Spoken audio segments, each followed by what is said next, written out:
watchers. That's for you. Not the filthy live stream watchers. They're not here yet, just me and you.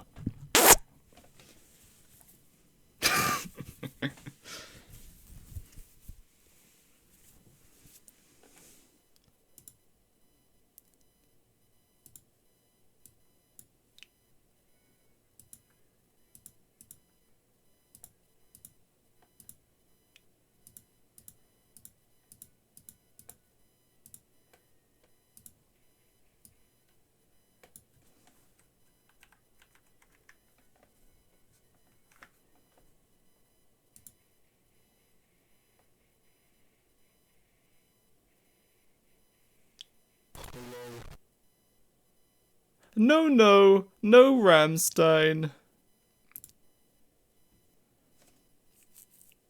Christmas music.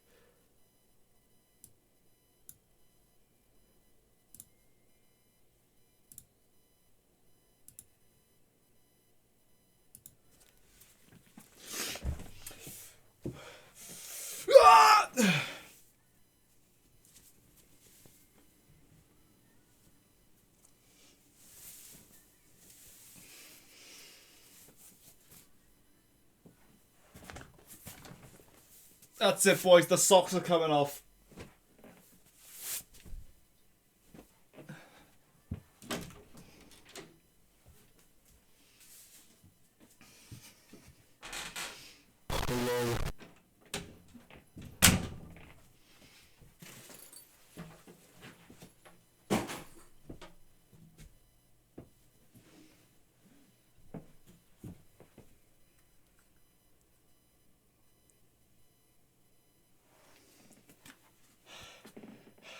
Christmas gnome is here to stay. Where should he go? Go here? Oh, nice. Can you see him? Christmas gnome? Christmas gnome? Oh, he needs to be over here. Christmas gnome. Hey who? Christmas gnome. Alright. Oh.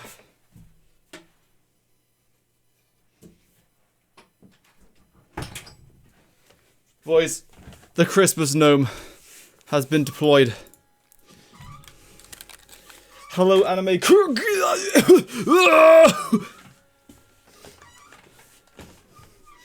So, gamers, today it is the day that we're gonna do something. So basically, gonna make an Ickle Wickle video for the second channel because yeah. It's my birthday. Woo!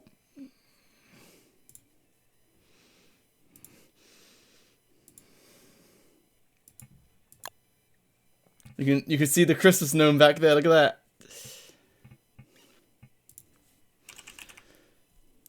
Jakey's beta server the second. Oh wait, I think am I on the main branch?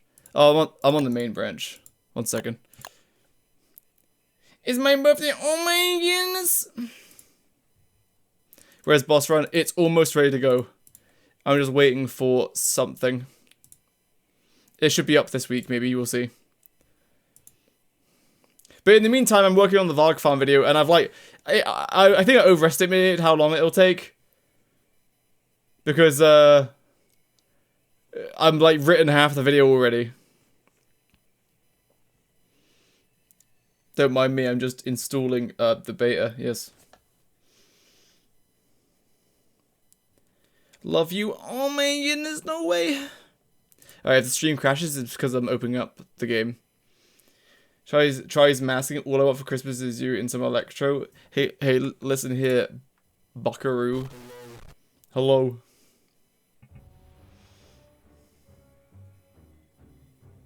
Oh goodness, the game isn't centered. Unacceptable.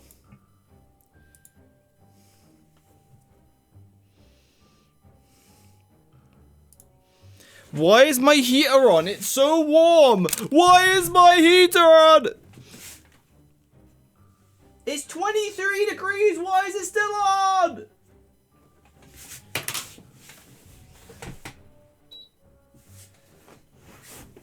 $23 degrees and it's still on! Huh? Ugh, goodness gracious.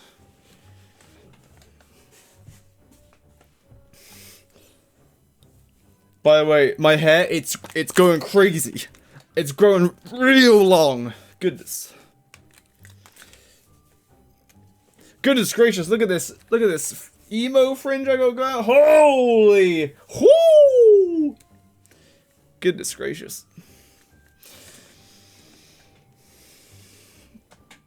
Yeah, I can't even begin to watch the horror this song brings retail workers ever said. No, they love it.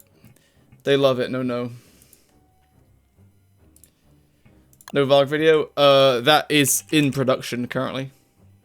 Oh my goodness, it's Jakey's beta server the 2nd. No way.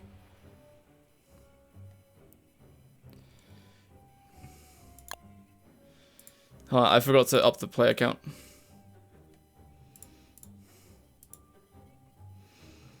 Oh, no I didn't. I said it's 20, but it doesn't like it for some reason.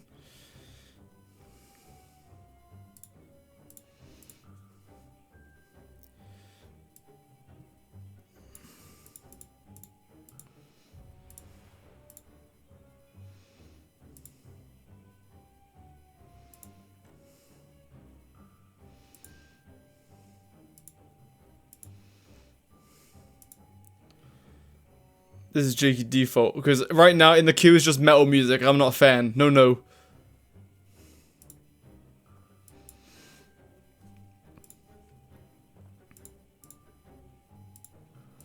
Alright, let's launch the server and see what happens.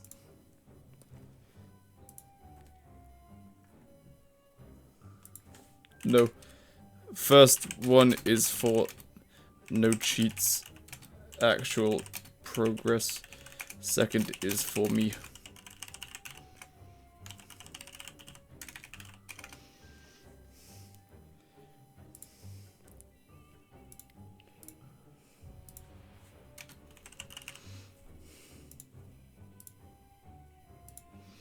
Hello.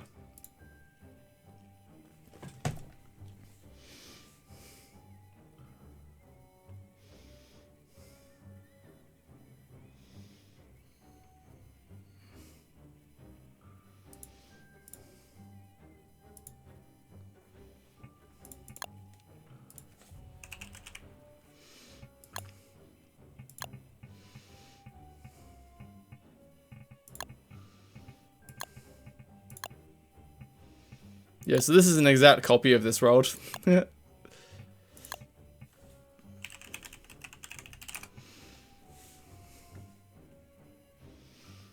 Yeah, console users can't skip. Unlucky.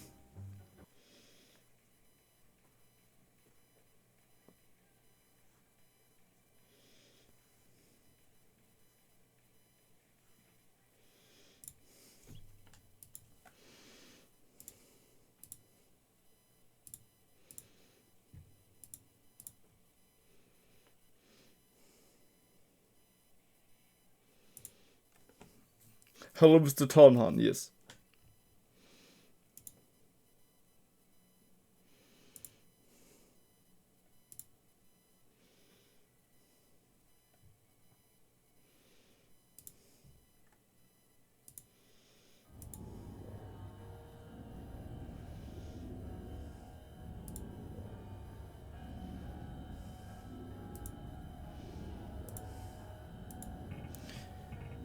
Okay, start with the Christmas music. Fine, I will. No Christmas music. We are now listening to in-game music only. What's up, guys? It's Wendy, and today I'm gonna check out my new skill. Wait, where's my skill tree? Goodness gracious, my skill tree is gone. Merry Crisis. Yes. What's up, guys? It's Wendy here. Ah, yes, Wendy. Alright, we're just gonna crank this video. Whoa! Ah! Abigail, save me. Ah! Abigail, kill!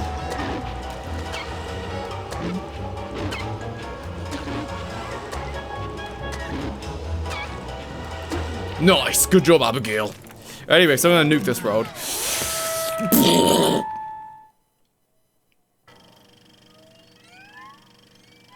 Your voice is a little too quiet in comparison to music. Do you think that my voice is too loud in comparison to the music? Is it still a bit too loud? Yes, I cranked my gain all the way to max just to do that. Your voice is too low right now. Fight me. It was too low. No, it wasn't! I can see the audio levels. If you can't hear my voice, turn your volume up. Because I can see my audio levels. I'm hitting the red every so often. I'm hitting -4 decibels. That means that's like, I don't want to peak much more than that. So, fight me! We stream Lethal Company today. No, no. Alright, wait, why am I recording? I think... Oh no, I should record, so then you can have multiple tracks. Right. Alright.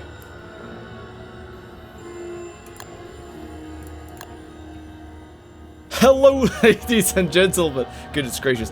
Willow and Wigfrid got their skill trees in the beta, in the Doodle All Together beta, and you might think, Jakey, why aren't you making a video on the main channel? And to that I say, I will eventually, but because it's still in beta, if I make a video on it, it'll be made obsolete within like a week or two once it actually hits the live game, or whenever it hits the live game.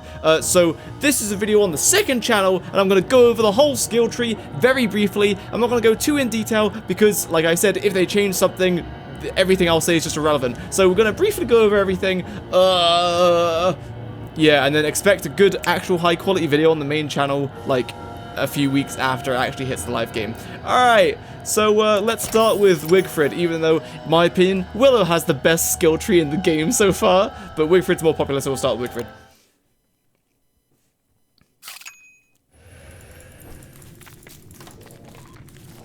Okay, so Wigfrid's skill tree. Let's just start with some of these you can dismiss as actually just being bad. So Headliner, this is weird.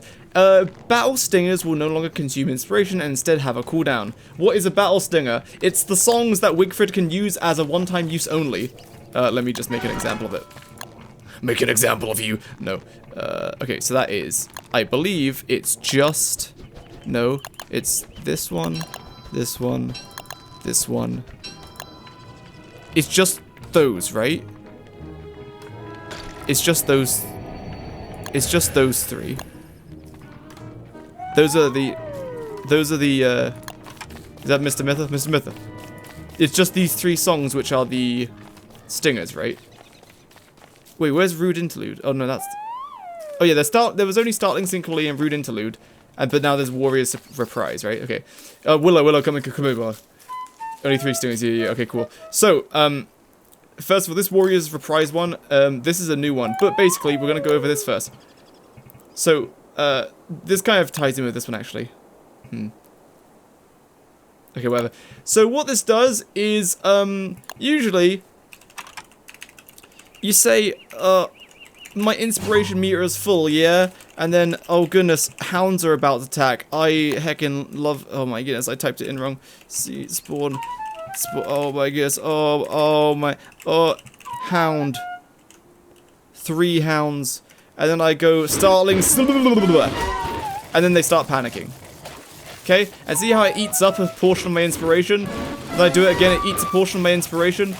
And then I do Rude Interlude, which aggroes them onto me, and it eats a portion of my inspiration, and then they all aggro on me, except they re-aggro because that's how the game works. So that's what normally happens when you use a Battle Stinger. It eats up a portion of your inspiration, let me just delete all these sounds. It eats up a portion of your inspiration, and it does the effect. So, if we unlock Fighting Words, you do need inspiration still to activate them. But this is why this skill upgrade is pretty bad.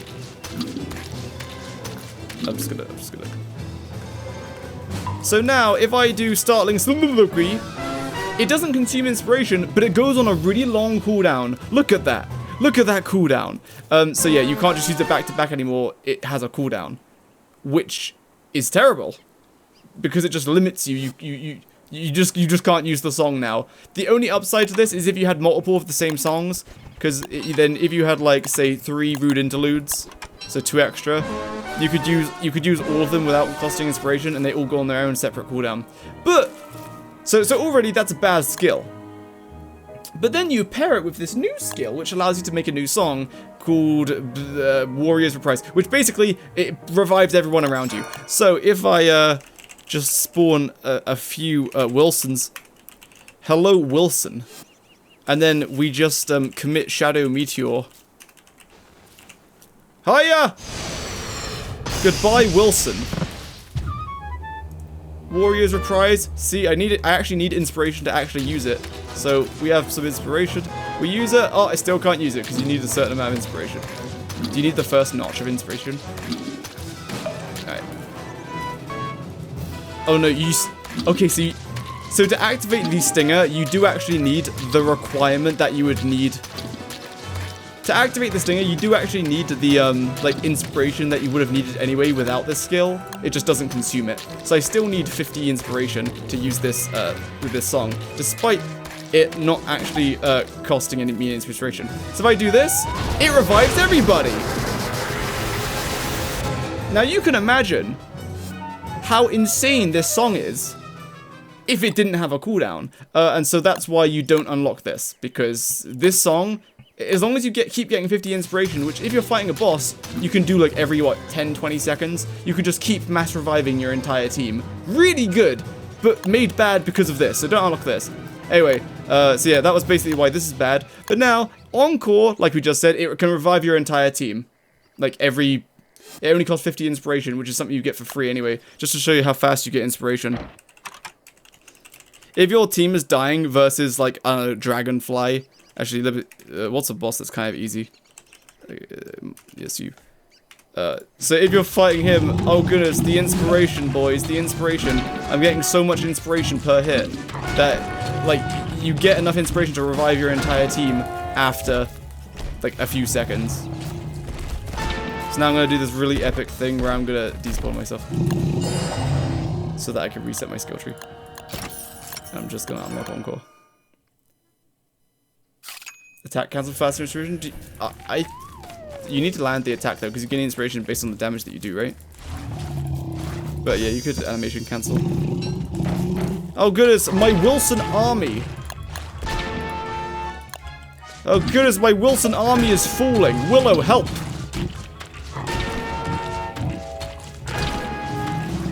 Wait, my reprise is still on cooldown.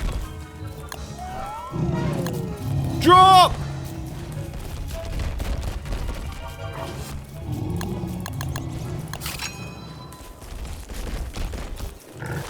So now my reprise is not on cooldown, so I can just revive everybody for free. And then, okay, this is a really bad example because I died. Okay, editor, forget that. Hold on. Yes, kill the Wilsons. Kill the Wilsons. Why is my phone vibrating? I'm gonna kill everything.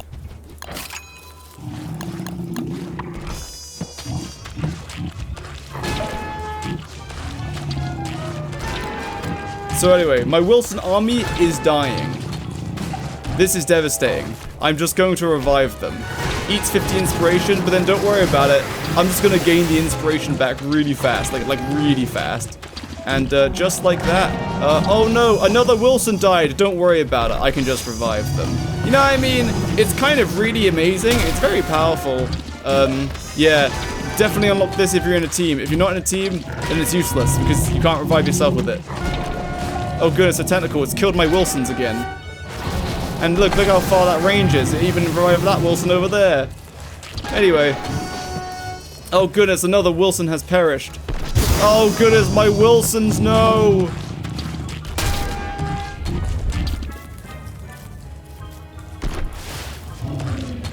Look, I'll have enough inspiration to revive my Wilson army before I myself die. Revive my Wilson army! Oh goodness. I went down for the team.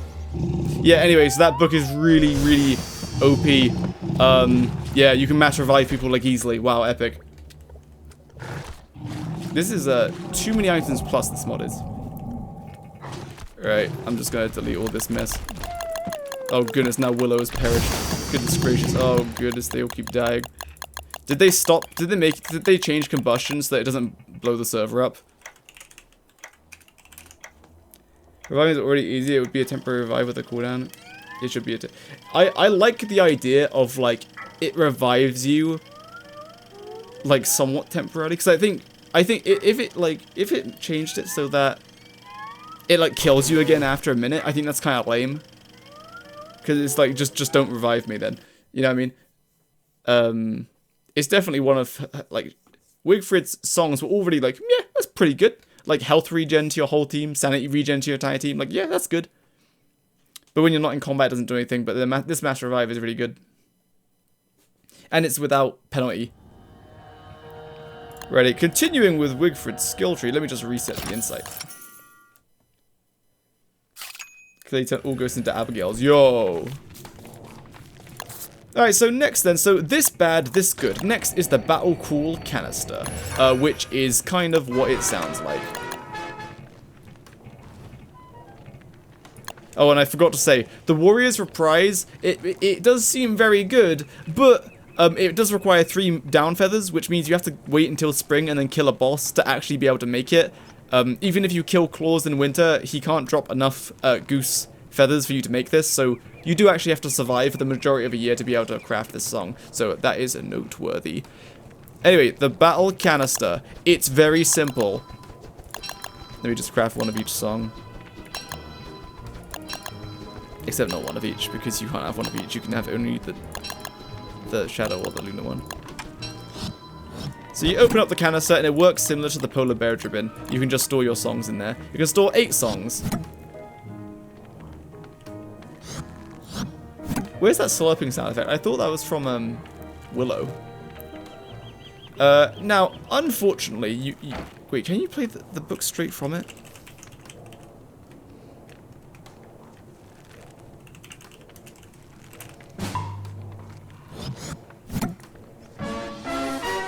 So you can play the song straight from it, which is cool.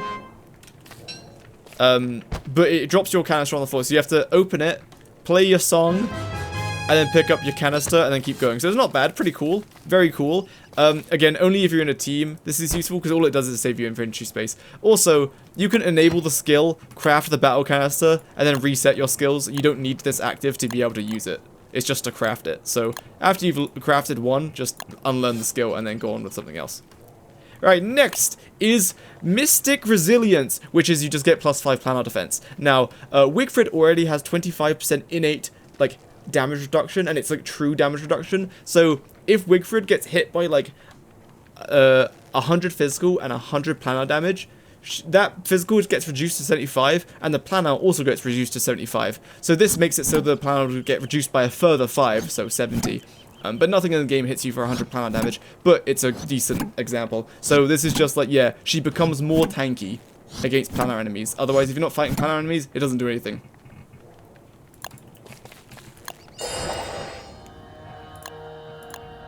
I probably should have started with the spear. Alright, and now we have the spear. So basically, these two skills just make you gain insight a little faster when using your battle spear. These don't really matter, but you have to unlock them to get to the lightning spear. So let's just unlock the base lightning spear first. Zypher not subscribed for 3 months. Oh my goodness. And so, here's the lightning spear. It requires 2 twigs, 2 Vault Goat horns, and a beefalo wool. So you do have to kill Vault Goats to be able to make it. Now, what does it do? Good question. I should probably turn the music off for the editor, but I'll turn it down.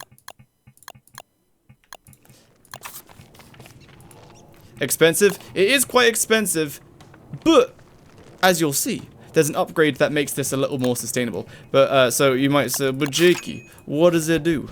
And to that I say, it does damage. So, let's compare it to a handbat. So a handbat with Wigfrid is doing 74 damage. Wow, that's a lot of damage. And then a kabam. This also does 74 damage. But it's not as, it's not quite as simple as it seems.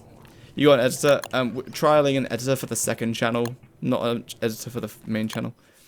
So if we look at the lightning spear in the notebook, we can see it does 59 to 89 damage. And what that means is it does electric damage. So if you're fighting something that isn't wet, it does 59 damage. And if something is wet, it does 89 damage, which is Good. It makes it better than a handbat. And it makes it better than a Morningstar if something's wet. So yeah, good. But I believe only Wigfrid can use this, correct? Does it count as a battle spear? Yes. Like, surely it does. If it doesn't, that's really stupid. Oh wait, you can't use the special attack, right? Right now it has no special attack because that's an ability. Right, so you can use it. But there's no way to, like, yeah. So other characters can use the lightning spear, but once it runs out of durability, that's it. It just breaks. You can't, like, refuel it. Unless... So I'm gaining, like, 2 to 3 per swing. Yeah, I'm getting more with the lightning spear because I'm doing more damage, so it's not very good comparison. Anyway, so that's the lightning spear. Cool, it does electric damage. Now we move on to the lightning spear can now perform a special attack. And so now we, whoa! So yeah, this does actually, it looks like a teleport. That's because it is a teleport. If you have like a bunch of walls, you will teleport through the walls. Like here, this thing, you can't walk through it, but you can teleport through it. So yeah, cool. And what this comes down to is if you're fighting something like Berger, there are most bosses. Oh goodness.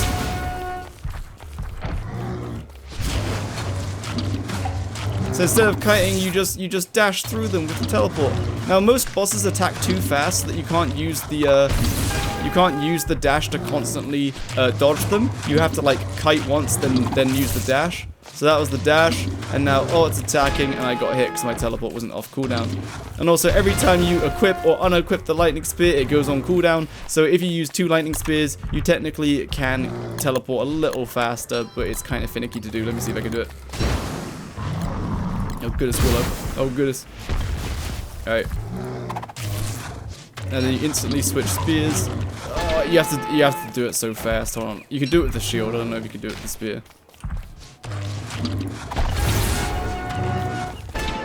He's such a pain because he has a slam attack. Oh my goodness, I'm bad at the game. This is a terrible example. I'm getting a different boss.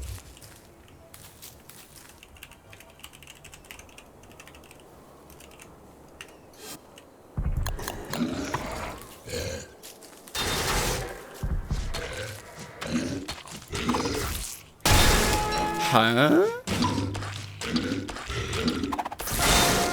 Oh my goodness, this is terrible. Hold on, we need to find a better... What's a boss that this actually works decently? It works against Berdra, but I'm just bad at the game. You suck at this. Wow! Alright, bear with me. I need to practice for a little second. Bear with me.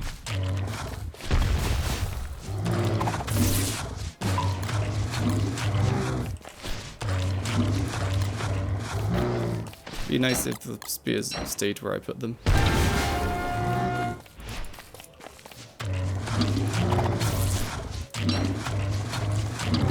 Oh no, it doesn't work with the spear. You can't unequip it fast enough. Right? Yeah, Mr. Mither, it just doesn't work with the spear, right? You can't just swap out the spears, it doesn't... The cooldown is too slow when you swap it out. There's loads of delay when you try to equip the other one, so they both go off cooldown at the same time. Switching is barely faster. Yeah, but like it's not fast enough to dodge multiple attacks, right? Why is there a fly? Okay, scrap that little segment. But so like every other of most boss attacks, you can just go whoom! Okay, hold on. That was a bad example because he did the stomp.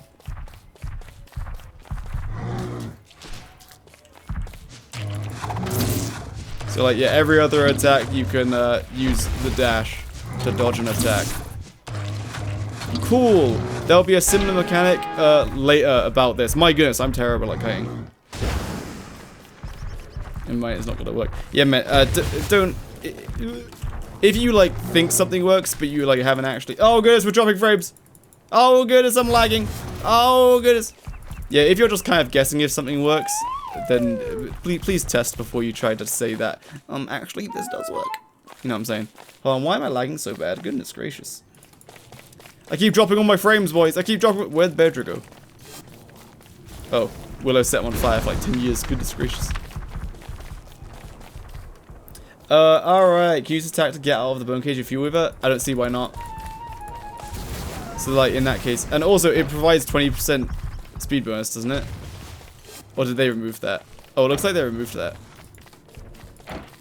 Oh no, the charged version gives 20% speed bonus. Anyway, alright, that's the special attack. But now, let's tie it all together. Upgrade the lightning spear using restrained stack to deal plus 20 power damage. This also ties into this one. The attack repairs any charged lightning spears if it hits a target. Wow, so let's unlock this.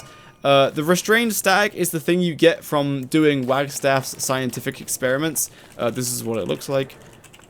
Static item. That's what it's this thing. He gives you it after completing one of his experiments in the Moonstorms. So you use one of these bad boys on your spear, and now it's a charged lightning spear. Wow. And goodness gracious, Willow, what are you doing? Hitting Gold Wigfrid. Oh, someone sent me a screenshot. Wait, isn't it after you just do this? Oh, it keeps you in that little golden state right there. How do you do Golden Wigfrid again? Anyway, so now your spear just does a flat 20 planar damage. On top of the damage it already did, so now I'm doing 94.4 rather than 74.4. And also, every time I do the dash attack, as long as it hits a target, it restores some of the durability on the spear. Which, if you use the spear's special attack as much as possible, then oh goodness, we've got trouble now. If you use the spear's special attack as much as you can, like the amount of attacks you can do between special attacks is enough so that you don't lose durability. Goodness gracious. And also, the charged version has 20% speed bonus.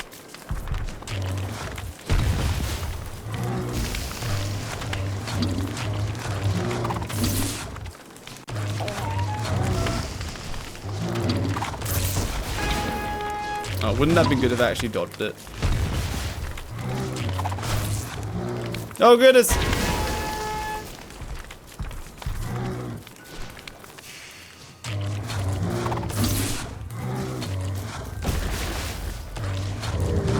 So yeah, as long as you use the special attack as much as you can, then you should. Wait, do you not profit durability anymore? It seems like you don't profit durability anymore. Hi from France. Hello. Oh goodness. Anyway, so that's the spear.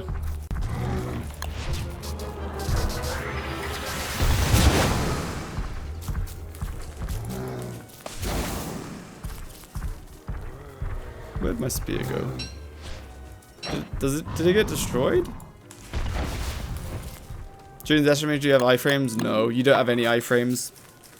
By the way, good question. If you want to ask a question, go for it, because people might ask that in the video anyway, so you'd be answering their questions. So it does not have iframes, but if it just teleports you out of the range of the attack, then yeah, you don't get hit. So like, if you teleport behind Beardra, then you don't get hit.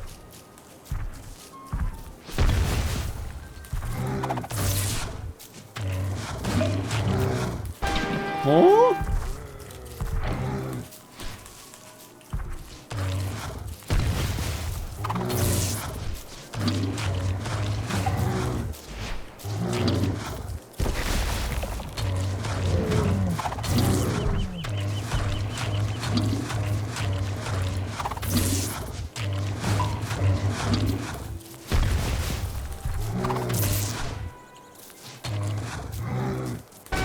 Yo, did they change, I think they changed how much durability you get back from it, or am I wrong?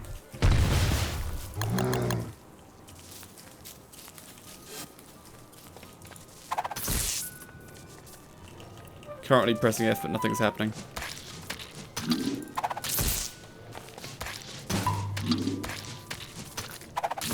Because like right now, I'm losing 2 durability between attacks, so I think they have changed it.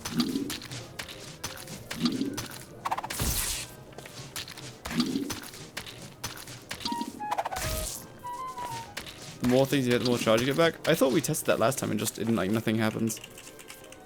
So another thing about this is, it has area of effect. Wow. Mr. Myther, you lied to me. 3 durability from the dash. Yeah, it doesn't matter how many things you hit, right?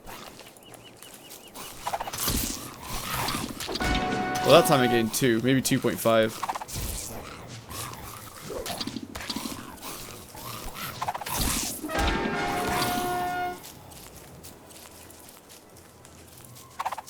Oh, I missed.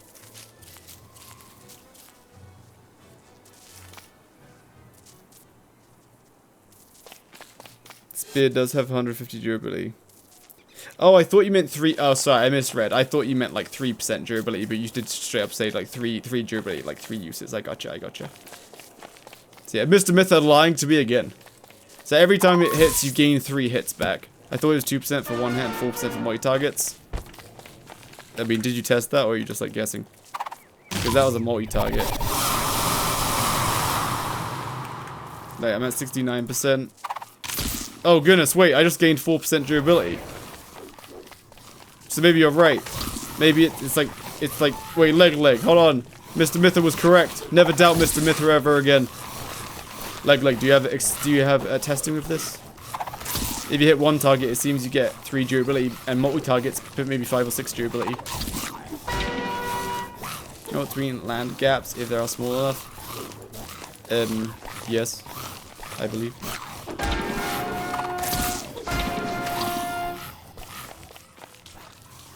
So, the arrow here is red because you can't teleport across there, but 4% is the cap, right?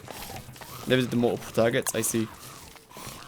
Anyway, like I said, we're not going to go into too much detail in this video, so all you got to know is they might tune the numbers, but every time you dash, when you hit something, it restores durability on your charged lightning spear. And that's only with this skill enabled, and then this skill to actually charge it. Cool! So the spear is very good, and you definitely are going to unlock it. Now, let's move on to the battle helmet. And then we'll go to the shield. I really like the shield. Alright, the helmet. So this makes battle helmets a little more durable when worn by Wigfrid. So I think this just gives them more durability. The numbers, I don't exactly know, and they'll probably change them, so I'm not going to check. But, and also in the scrapbook it doesn't say. I believe it doesn't say. So that's the base is 525.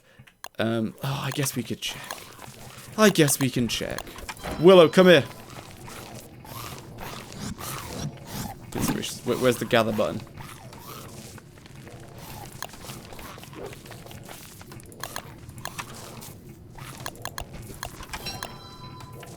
So with both of the skills activated, battle helms will be a little and a fair amount more durable. And I give a battle helm to Willow.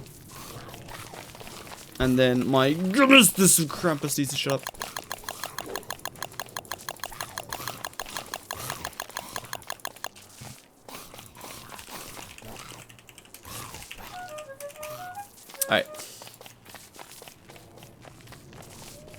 Alright, Willow, if you just slap that helmet on, then what's something that does 100 damage?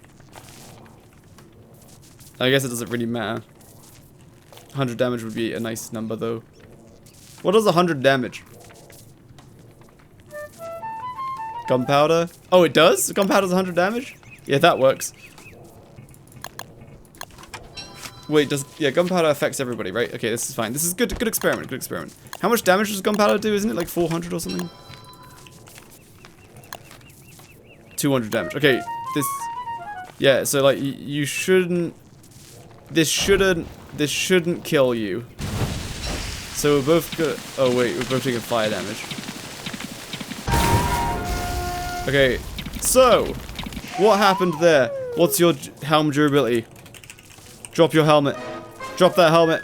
70%, and my helm is 76%.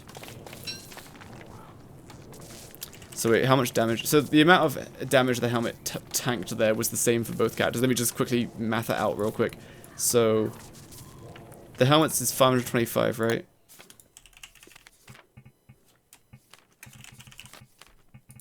Yeah, it's 525.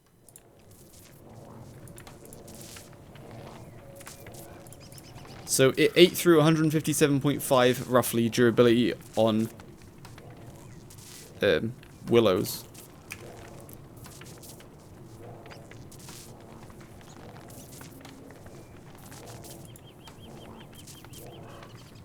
$20% what? Huh? Is it 20% more durable?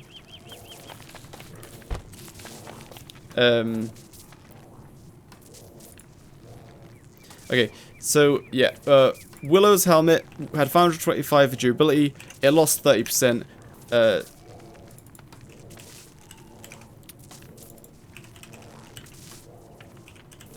So it tanked 157.5 damage. We know I tanked 157.5 damage as well, but of course, because of Wigfrid's 25% damage reduction, after the damage went through the, a log suit control. Why? It doesn't matter. Wigfrid's inbuilt damage reduction happens after the stuff hits your armor. Like, stuff hits your armor, then the armor reduces the damage as much as it can, and then it moves on to Wigfrid, and then Wigfrid reduces the amount of health she loses. So Wigfrid's base damage reduction has no effect on how much durability is lost from the armor. It will be the same durability. So I also lost 157.5, but I only lost 24% durability.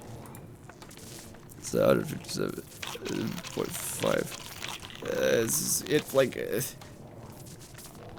Kaida said 20%, and doing the math, it seems that, yeah, 20% is about right. It's about 20% more durable. Yeah, epic. So yeah, your battle helmets will last 20% longer, but only while it's worn by Wigfrid. And again, this kind of doesn't matter, because then you unlock the Commander helmet, which is basically just an upgraded version of the battle helmet. And by default, this helmet, the battle helmet, which requires 3 Azure feathers, so otherwise it's 2 gold, same as that, but rather than rocks it's beefalo wool, and then 3 Azure feathers, which are the snowbirds during winter that spawn, and you have to kill them now. But luckily for you, if there's a bird nearby, hold on, let me wait for a bird to spawn. So see this crow? If you get close enough, zap! You can kill birds with the spear's special attack, so bird hunting with Wigfrid isn't too bad if you use the special attack, but still. So you craft this helmet. Its base thing is that it provides knockback, which is something that this guy does. So he's going to run towards me and he's going to knock me back. But I have the helmet on, so he does not knock me back. I just get pushed up into the air. Now if I put the other helmet on, oh goodness, I get pushed back. So that's what knockback is, and this helmet negates it. Very epic, Jakey. Very epic.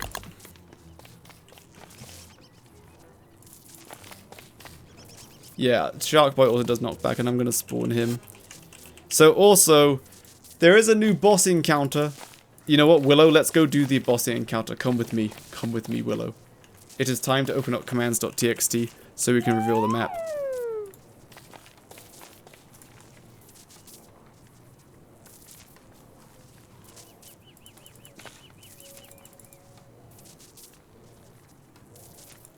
Alright, beware. We're going to reveal the map. It's going to get laggy. Combustion still crash? I believe so. But I guess we'll find out when we move on to Willow. Because, like, the other day, there is footage on one of the streams of me doing combustion without it exploding the server. Without it combusting the server. Alright, where's the thing? There it is. Target acquired. Oh, I don't have drag mod enabled.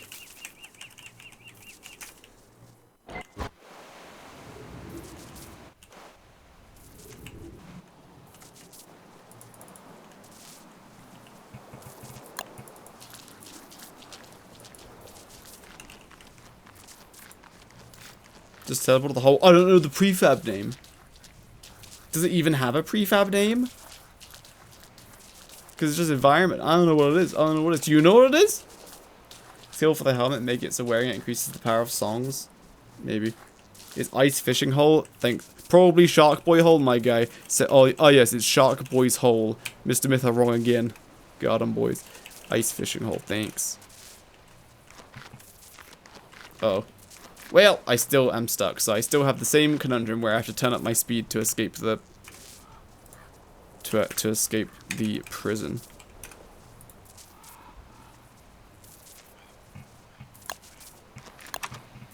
I could have also used the Wigfrid dash, true. Alright, let's pretend we just got here on boat. Oh. Oh, you have to take the weapon off to deploy the bow. I see, I see. Oh my goodness, Willow, we made it! Here, have a helmet. And have a battle spear. There you go, have a battle spear. And I'm gonna be using my new commander's helmet that prevents knockback, and you're gonna not. And so in this new boss also provides does knockback. And so all you gotta do is find this hole that randomly spawns in any kind of deep ocean. Oh goodness. And you catch, I believe, 3 deep bass. See the island in winter? Yeah, it's huge. Make the fight so much easier.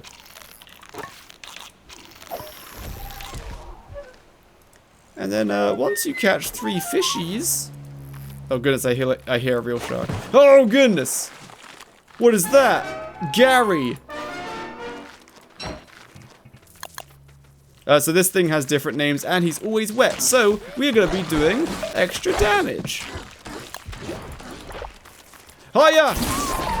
So I'm doing 131 damage per swing. That's pretty nuts. And look, oh, he has an attack where he traps you, but I can just dash out of it. And all of this guy's attacks do knock back, but I have the helmet so that I don't get knocked back. I just get pushed back a little bit. Willow, I'm going to have to ask you to do skill issue and get hit by an attack so that I can see you get thrown back by this guy's attacks. Wow. That's it. Knocks you back. Oh my goodness, a shark. A real shark this time. How dare you hit me?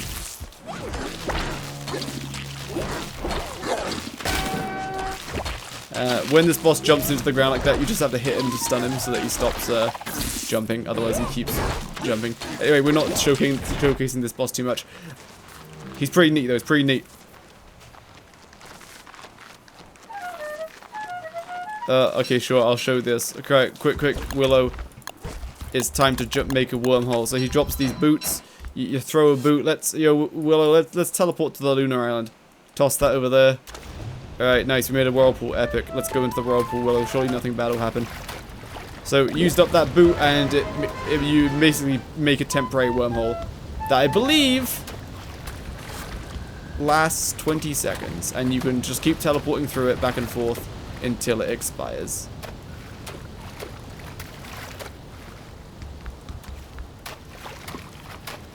Because I thought it had 3 uses, but then someone was like, no, I think it just expired after 20 seconds, and that's more believable. Let's just teleport through it again. Oh, and we're through it again. Wow. And it does chuck you through with quite the bit of momentum.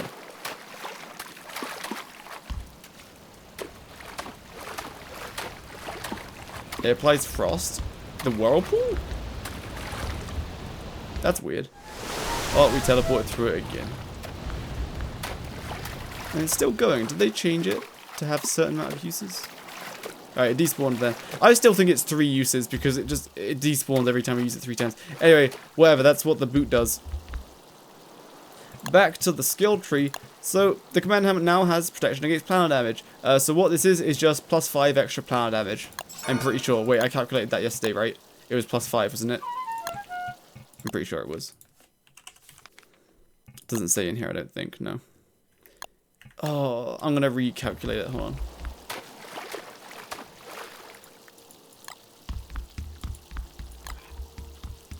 Let me through!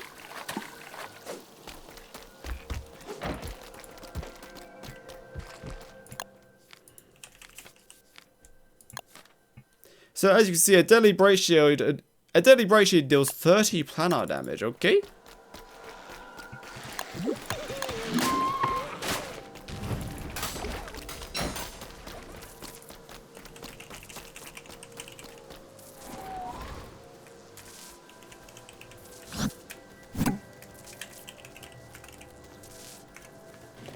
Oh goodness, a thing.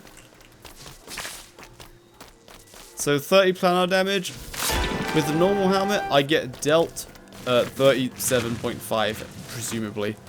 And that 30 planar damage would have been reduced by 25% because of Wigfrid's innate damage reduction. So I would have actually only got hit for 22.5, hence the odd number. 22.5 planar damage, okay? But then we have this. Then it got reduced from 27.5. Wait.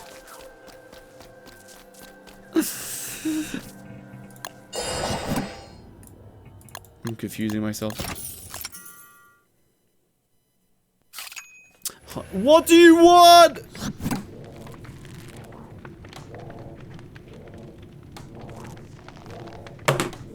Alrighty.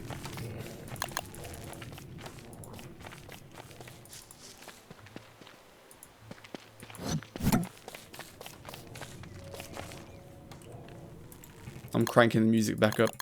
Hell yeah.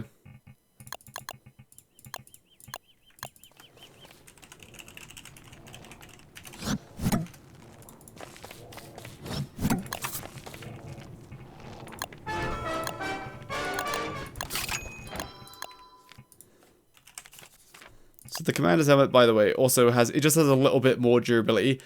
Presumably this is the same, 630, that's the same durability as the buffed Wigfrid helmet durability. So there you go, noteworthy.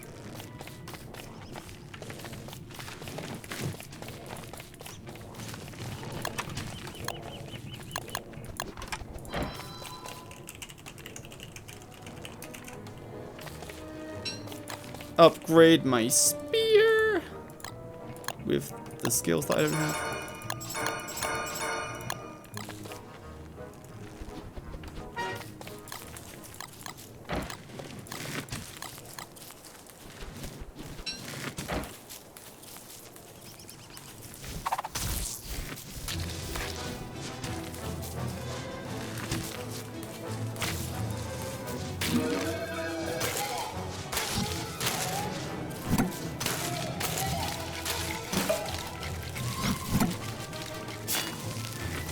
Alright, so let's get spiked for damage, but without the skill. Kabam! We get hit by that much, 37.5 presumably.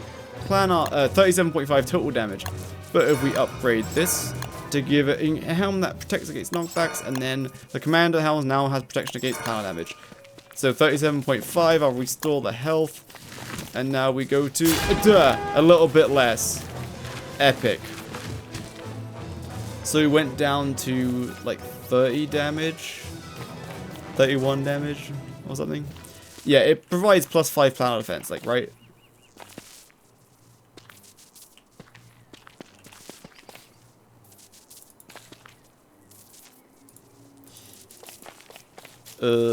What's something that does a little bit more planar damage? Maybe deer clumps. No, you also do planar. Is there something that does pure planar damage? Other than Bright Shade Bombs. Which is like a pure 250 planar damage or something. Dread Mites. Oh, it's 50 plus 20. Oh, I'll have to calc it. Alright, it's calking time.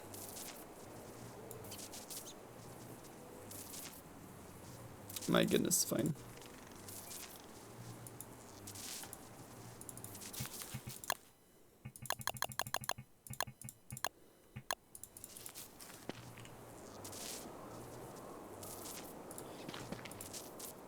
Alright, it's time to do some calculations. I'm just gonna close the Twitch chat though.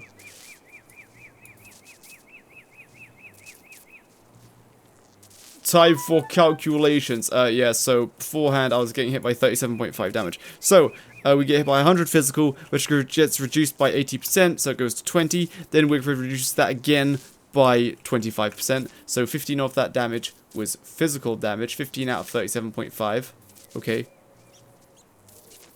So yeah, 22.5 of it was planar.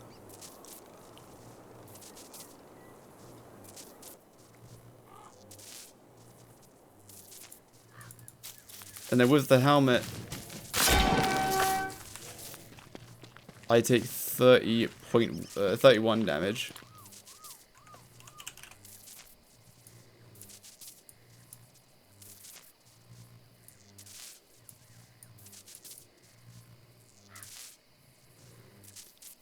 So 100 of it is physical again. Yeah, so 15, 30, 31 minus 15. 31. I don't even know what I'm trying to calculate. What am I trying to calculate?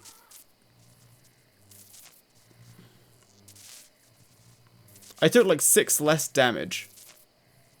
How is it 6 less damage? Does this provide plus 10 planar defense? Let me calculate as if it had plus 10 planar defense. So it would still be 100 multiplied by 0.2 multiplied by 7.5. So it's still 15 physical. Hitting me. Then the 30 planar damage tries to hit. It gets reduced by 10. Then multiplied by... Then that would be 15. It should be a clean 15. Okay, something a little more complicated is going on there. Because it should be just 15 and 15. This must be being applied in a weird way. I'm not sure. Whatever. Either way, it seems like it provides about 10 planar defense. Whatever. Cool. So it means Wigfrid's just a bit tankier. Cool. Anyway, moving on. Wigfrid's natural healing ability will repair her commander's helmet when she continues to fight at maximum health. Okay, this is pretty decent. It means your commander helmet will last forever, as long as you don't face tank things too much. So against this thing, normally when I hit it, I regenerate health. So I'm gonna keep regenerating health because my health is not full. I'm gonna spawn another one because it's not done yet. More test subjects.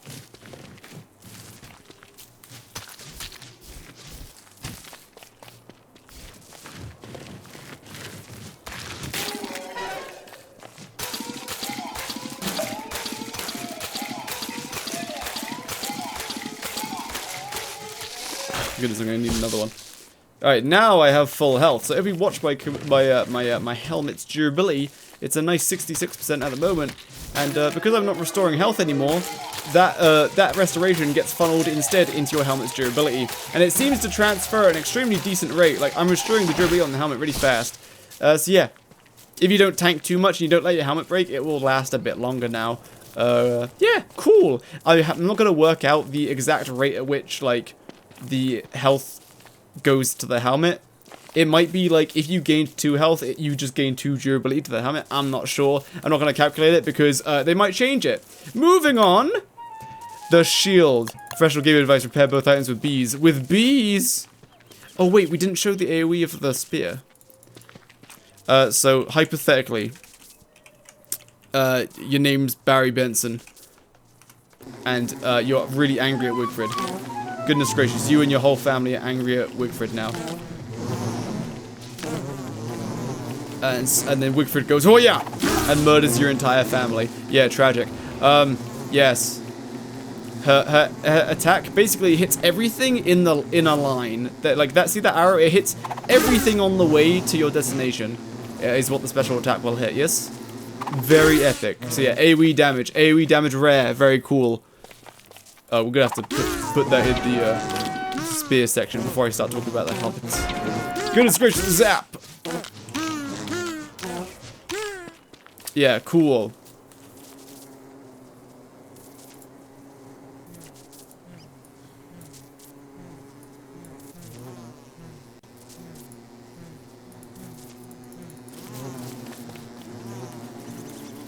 How much damage does an uncharged spear dash do? Uncharged?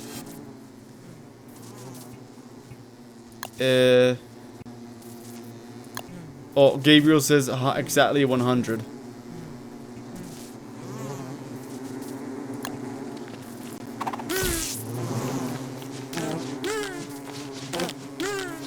Yeah, planar damage isn't increased by Wigfrid's stuff, so we can just test that.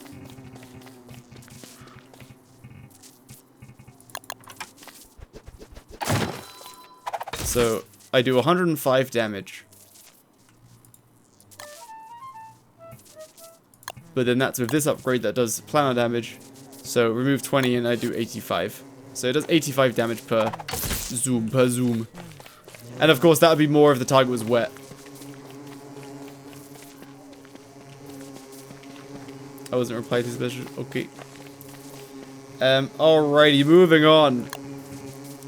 The shield. This is my favorite thing on Wigfrid's skill tree. So first, yeah, this just unlocks the ability to craft the battle rod. Can be used to attack, block, and provide extra protection. But what does it mean? Block? Well, let's find out. So you go here. It's kind of cheap. 4 gold, 3 beefalo. Well, I don't know what the thing is with beefalo. They really want you to kill beefalo. Right. So I put it on. It's on cooldown. Wow, what does it do? Mr. Mytha, take a look at this. Kabam! Just like that, I'm blocking for a very short period. Isn't it cool? Let me show you how it can be used. So, it's autumn. Bearager has come to die. You attack. Oh, you block! And did you see that? Oh no, did it use up durability? Oh no, it's because I attacked him. Did you see that? Let me do it again. Bam, bam, bam. Look, a block! Okay, never mind. He wasn't aiming at me. Stupid Bearager. Can it parry gunpowder? That's a good question. I think it has to be an actual attack. I like that. It doesn't take up any durability to block. So even if you block like 1,000 damage, it just blocks it. And it doesn't use up any durability. How much damage? 63.8 divided by 1.25. It's tentacle spike, right? Yes, it's like the Shield of Terror. Wait, is it losing durability when I block? It didn't used to do that. Okay, no, it's not. Yeah. So it doesn't lose any durability. And if you take a hit while you're blocking, it severely reduces the cooldown. This is kind of so that you get rewarded for actually blocking. Whereas if you, like, enter the blocking stance... And, okay, I did it wrong there. Well, I did it right. But if you enter the blocking stance, like, too early... Like, bam, I enter the blocking stance. Oh, it runs out, and then it's on a really long cooldown. So if you do it too early, you do get punished for doing it wrong. Does it only protect you? Yes. It just completely stops you from taking the damage. And it prevents knockback as well. Otherwise, the shield does 85% damage reduction. So, it does block a lot of damage even if you don't use the block ability. But, it only has like 300 durability.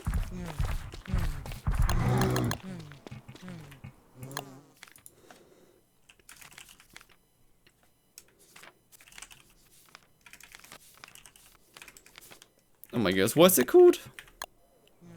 Battle.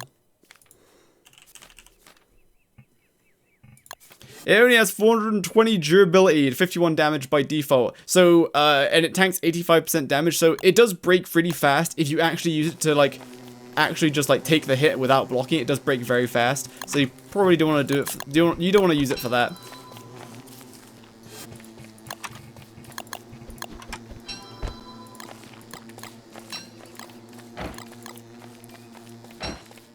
So now, let's do an Ickle Wickle test.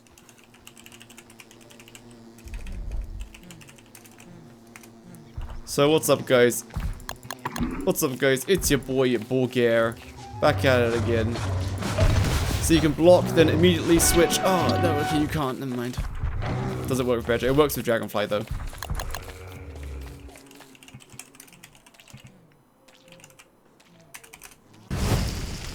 So if you go to Dragonfly with 2 of these battle runs,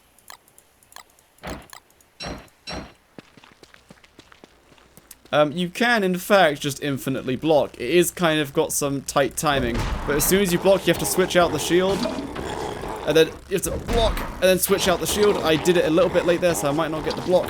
I got the block. And so, yeah, you can infinitely block against some bosses if you bring 2 shields.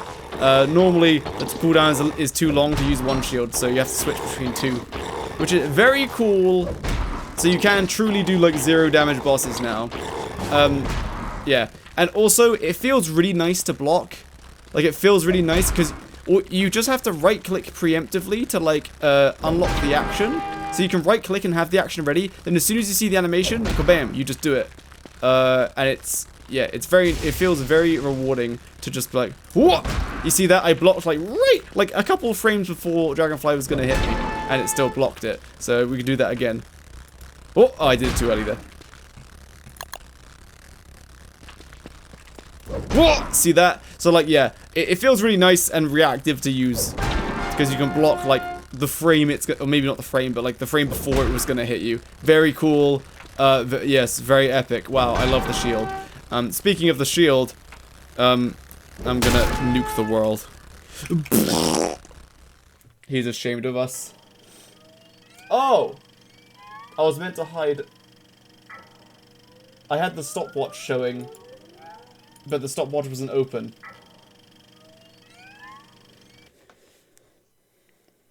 Walter. He just pulls out a gun, imagine. Walter, put your gun away, Walter.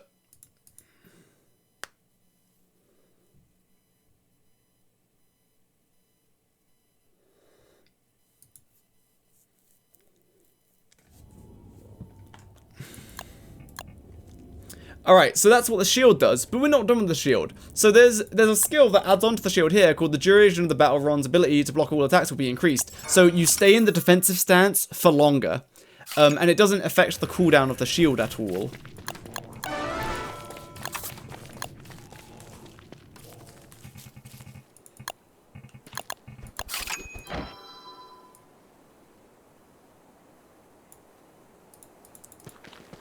So now, let me show you something really funny.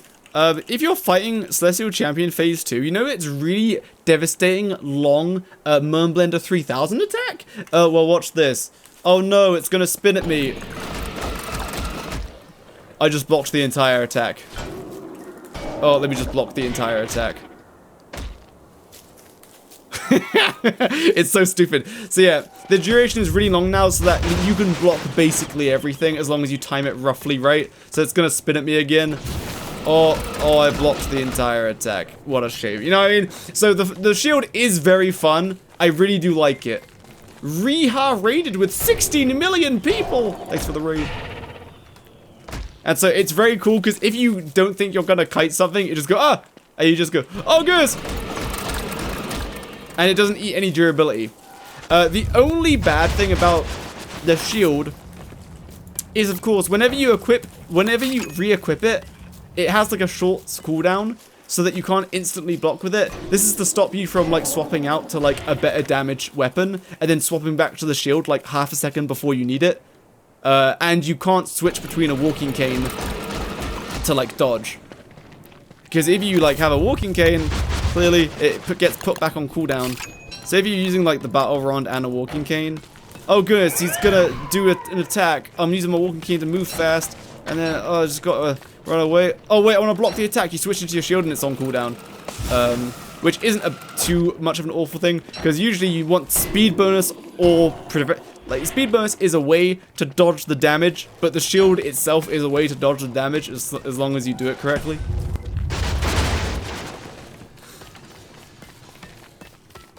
Oh goodness, the spinning attack. I just find it so satisfying. And you leave the defensive stance just by moving, so don't accidentally move while you're defending. Also, you won't really notice it, but if you're trying to do a quick like block and then move immediately, once you're in the blocking stance, you get forced to stay in it for like a second. So you can't break yourself out of it until about a second after like you started blocking. Which is noticeable only if you want to quickly go in and then quickly leave the blocking stance. Celestial Champion's just watching me. Goodness. Angry Fune, thanks for the raid. Oh, goodness. Cool. Very cool. The shield is my favorite thing about Wigfrid's skill tree, honestly. Even though, if you're using the spear... Did I say that these charged versions of the spear gives 20% speed bonus? The spear basically has the ability to block, but also deal damage, because if you think about it, rather than blocking an attack, the spear allows you to teleport, which allows you to just dodge the attack while also doing damage. So yeah, the spear is gonna be better, but the shield is so much fun. It feels so satisfying to block all the attacks, especially if you're like a newer player. If you like panic and just think you're about to get hit a bunch, just have your block stance ready. You can have the block stance ready and be attacking at the same time. So if I can actually show that with Celestial Champion. Oh, I cancelled the thing and I'm dead. I right-clicked by accident rather than left-clicking. Goodness, skill issue.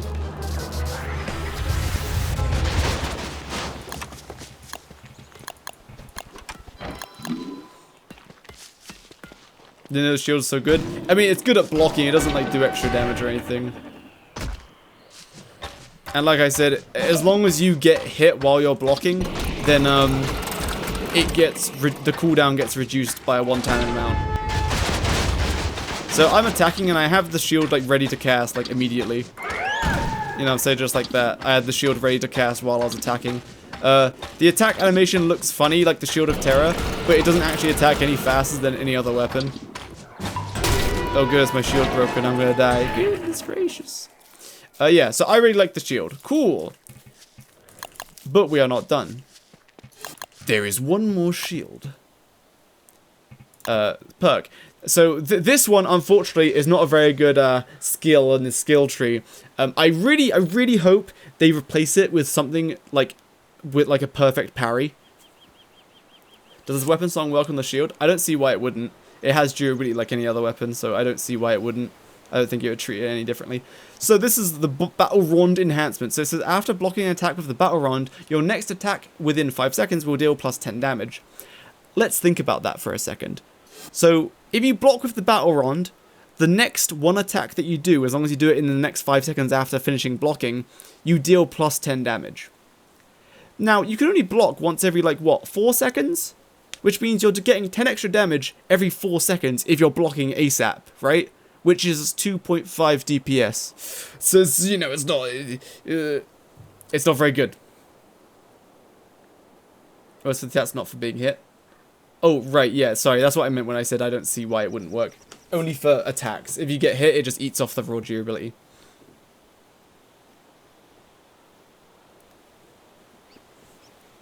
So basically, this skill isn't very good, but what if it activates on the first block attack? Oh, didn't you say you wouldn't record the skill tree videos yet since it might change? Yes, correct. So this is for the second channel.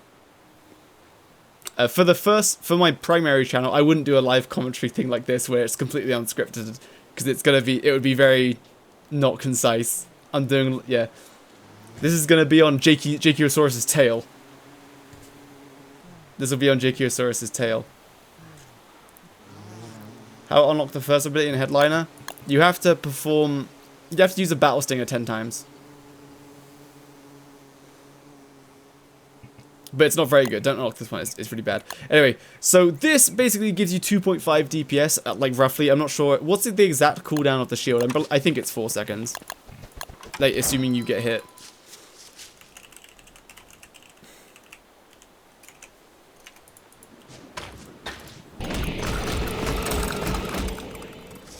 I think 4 seconds is about right.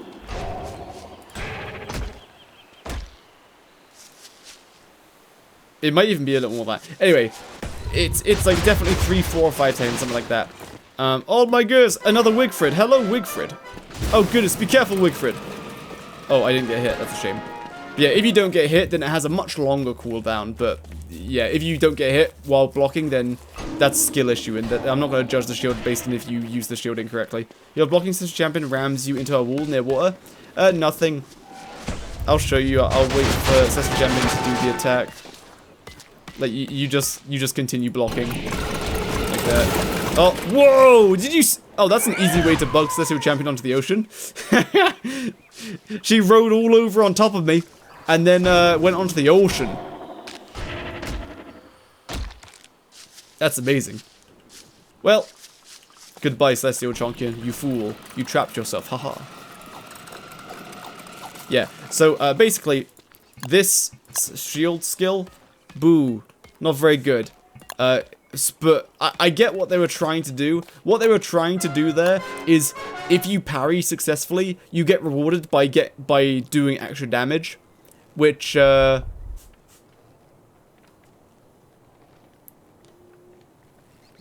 like good in concept, but it's not very rewarding. I'll record a Genshin Impact clip later and show it as an example. But basically, in Genshin Impact, there's a character who, if you do a perfect parry, so she has the ability to block, like the shield, except if you block at a very perfect moment, exactly, Beto, if you like parry at the precise moment, you basically get like a massive buff to your like following attack, the attack that comes after you block, right? And it's like a huge attack, like you deal so much more damage. Full counter! Yeah, you do a full counter. But yeah, so I think what this should be is, what I think they should change this to is if you perform a perfect block, as in you block and then like less than half a second later you get hit. I think half a second might even be too much. Like too much time. Like maybe a quarter of a second. If you block, start the block, and then a quarter of a second later, like less than that, you block a hit, it like deals thorn damage back. Right? Or something like that. Or something like that. Like Wigfrid does some animation and gets a punch in or something. I don't know.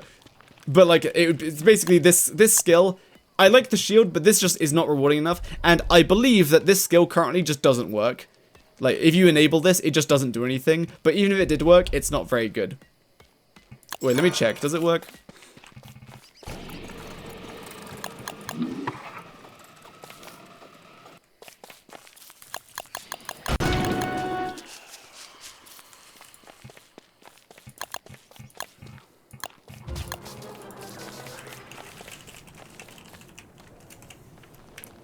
So it's gonna spin after me.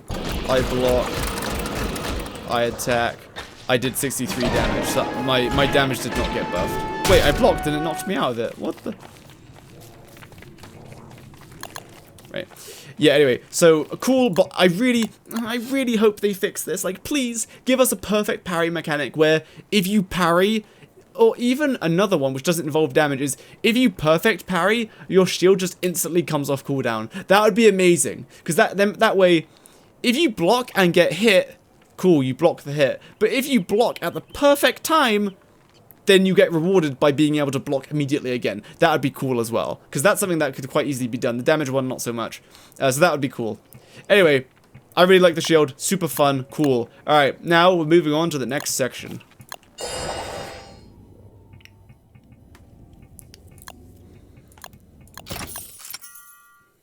My goodness, my recording is already an hour long and we haven't even finished Wigfrid's yet. Alright, the next section is somewhat misplaced. So, I mean, I think it's just kind of weird that it's here. So, it's a Beeflo buffing skills, which is Beeflos will be domesticated 15% faster. If you like using Beeflos, then this is good, because you just straight up, it just domesticates faster. So, you get domesticated Beeflo faster. But then as soon as you have the domesticated Beeflo, then you would reset your skills so that you can use this point for something else. The second skill is Beeflos will allow you to ride them for 30% longer. I believe Beeflos can be ridden for like 8 minutes or 13 minutes. Oh no, yeah. Beefalo can be ridden for 8 minutes without them bucking you off, like when they're fully domesticated. And so this would increase it to 13 minutes or something-ish. This is like kind of 30 minutes, 20 seconds. Thank you, Nickel. So yeah, it buffs it, but it's like, you usually, what?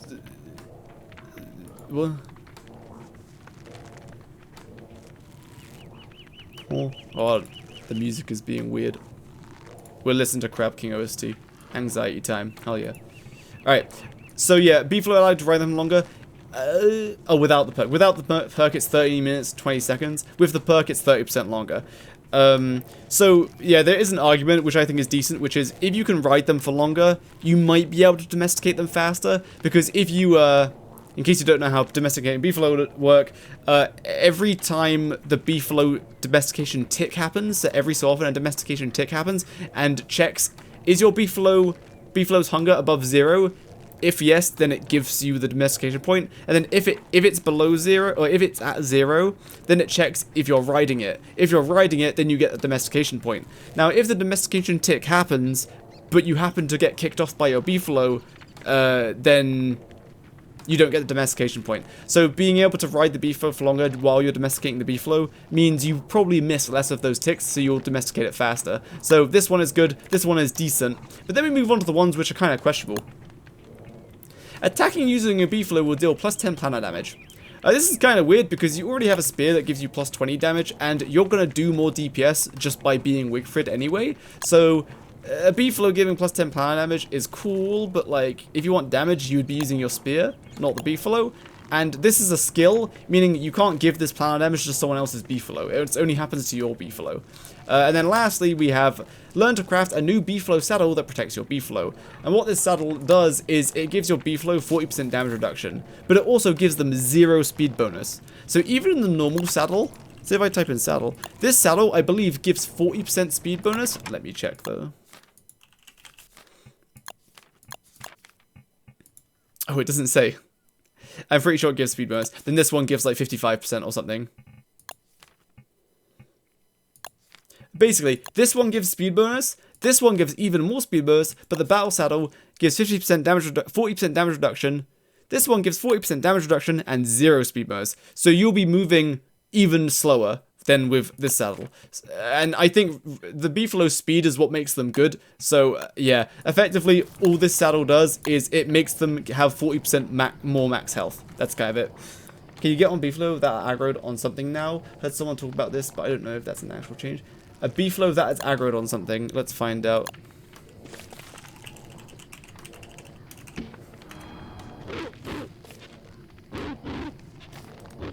No. Oh, hold on, sorry. It didn't get attacked. Oh, it attacked me. Oh, do we have PvP on? Oh wait, I think I need to feed it twigs.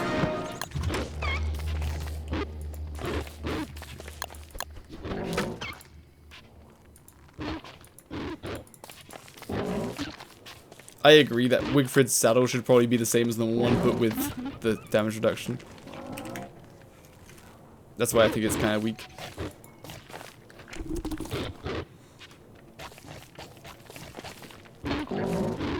Oh yeah, you can. If it's attacking something, you can just get on it now. That's pretty good. 67% more effective health, not with 40%.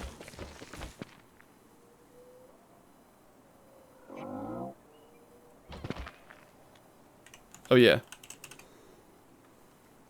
Well.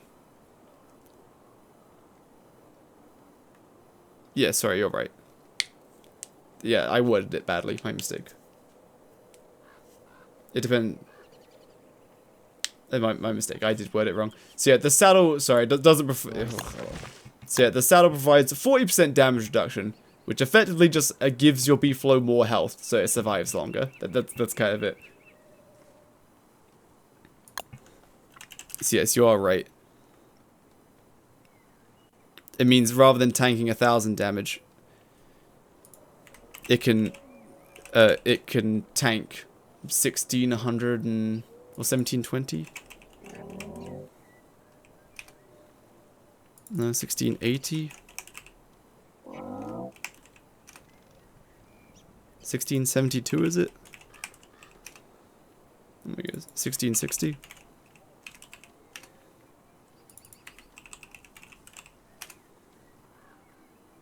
So it's that, yeah, it gets 67% more effective health. Yes, correct. Kataru is correct. Yes. Sorry, I read it. I said it wrong. I was trying to refer to the 40% damage reduction, but I referenced its health. So no, that what Kataru said is correct.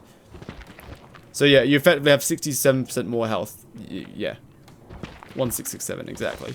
Effectively has 1,667 health. Which is okay because it means the Beefalo will take longer to die, which means you get more health regeneration because Beefalos regenerate health slowly. So that sucks. You only make it in winter. It gets rid of it and doesn't provide anything. I agree. This saddle is extremely weak, especially given that it's the last branch on the skill tree. I'm gonna move you guys over here.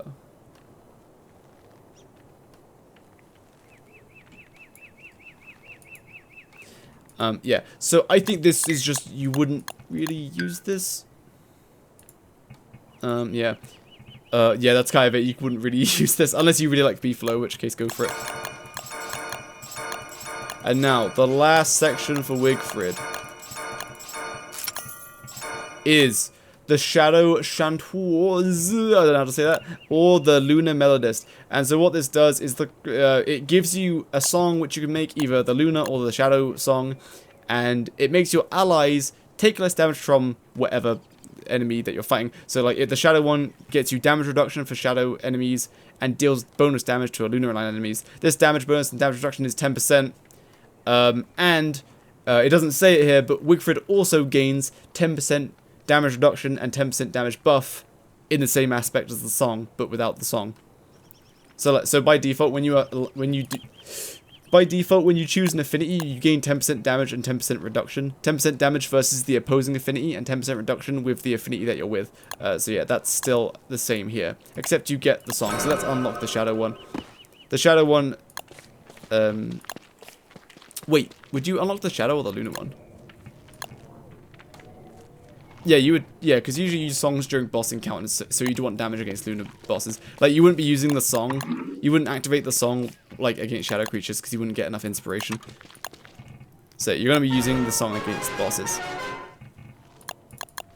So, this song is extremely expensive. 5 pure horror. So, you need to access endgame gear. And it's 5 of pure horror is pretty expensive. And like Mr. Mytha just said, the song is like a 5% damage buff. Let me just revive Mr. Mytha. It's a 5% damage buff. Wait, did I already say what it was?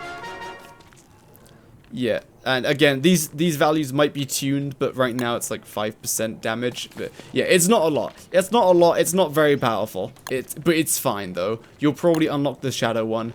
Because it is just a damage increase for your entire team. It would be cool if this saddle, yeah, like it just didn't break. That would be cool. Yeah.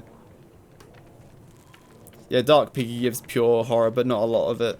You'd rather use that for your Dreadstone. Anyway, so what is Wigfrid's recommended skill tree right now?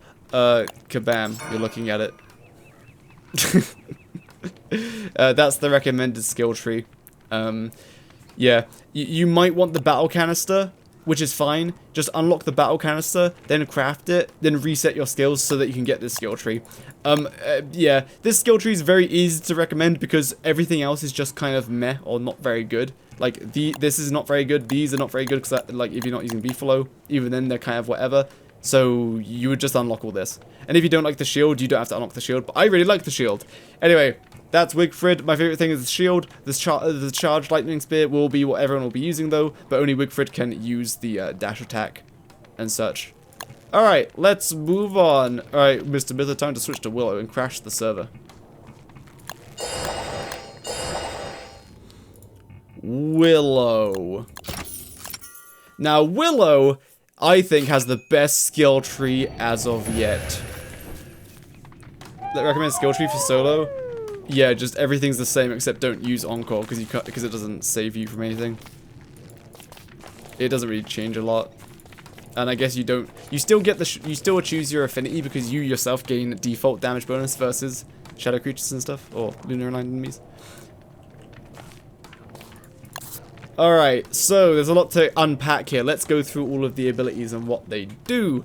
So first of all, there's a mechanic that Willow now has called Embers. But we'll start up here. So this is fires you set won't spread and burnable loot will just smolder. Items like torches and Willow's lighter have a 100% chance to take night targets. This basically incentivizes you to set things on fire. And also, Willow's fires now look a bit different. So if I set Pigman on fire, you can see the fire looks different than usual. And when I set things on fire, the fire looks different than usual. It isn't just a big flurry, like a big flame. It's lots of little flames, like, fluttering all over the entity. Yeah, that's that. And also, if I killed this piggy while it's alive, you can see it's starting to smolder. It doesn't get turned to ash, it just smolders. And because I killed the enemy that is on fire, the pig dropped an ember. So we can right click. Oh wait, no, I haven't got it unlocked yet. So this is an ember, but we can't pick it up yet because I didn't unlock the ability yet. So let's keep going. So now creatures burn for a longer time. This is good. It's actually longer than you think. It makes them burn for like 3 times longer, which is very substantial. I'll explain why later. The next skill is your fires deal more damage to creatures. Yeah, that's kind of it. When things are on fire, they take more damage from your fire. Cool. Now, let's explain why this is good. Actually, I'm just going to keep going through all the skills. So then we have probably the two weakest skills that Willow has, which is your lighter's brightness is a little bit more.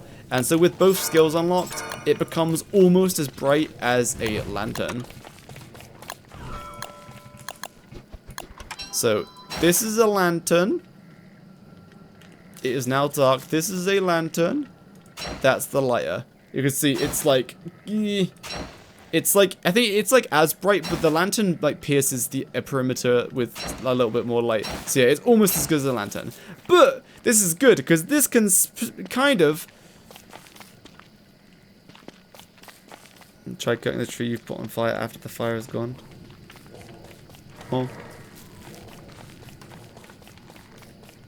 What was I saying?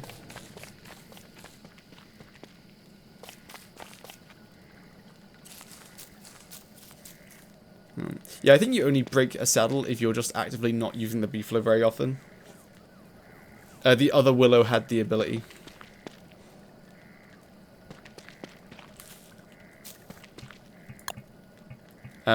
Yeah, so if you, and as we'll see, you're going to basically always want Willow's lighter, so having this means you don't have to bring a lantern. Except not really. Because you'd... Yeah, basically, I just wouldn't recommend these skills. Refilling Willow's lighter is kind of annoying. It's much simpler to use a lantern, so just don't use these skills. Because there's better points to spend.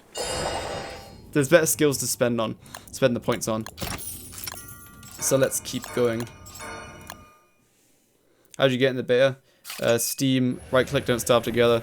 Hit properties, betas, and in the drop down menu, hit public beta. Next we have Hungry Lighter, so stop things from burning by absorbing the flames even when they're only smoldering with your lighter. So what this does is it actually refuels your lighter, wow!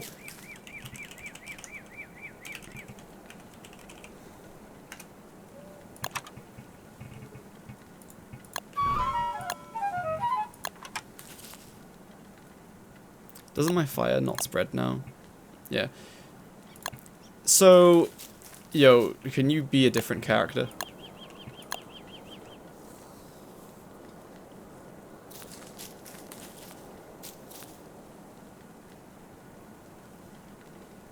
Just be any character, doesn't matter.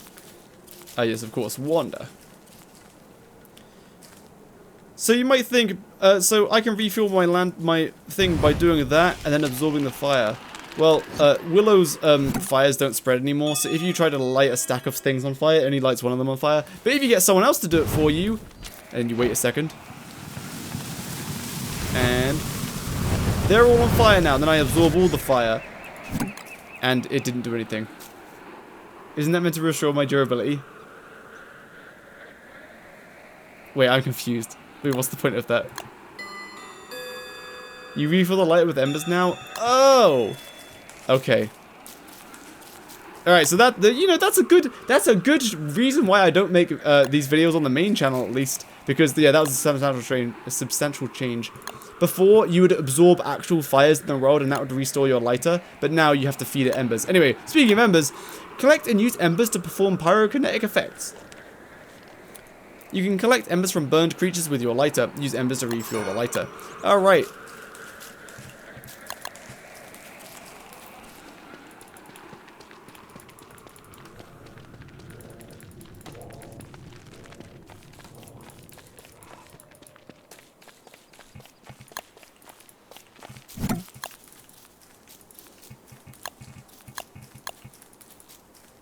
So now,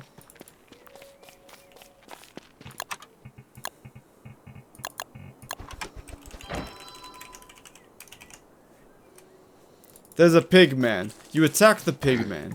You light the pig man on fire. Then he's panicking, and then you kill the pig man, and you get the ember soul.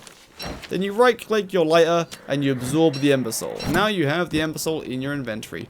So by default, you get flame cast, which simply casts a flame. Imagine that. And so there you go. I set both of those trees on fire. Cool.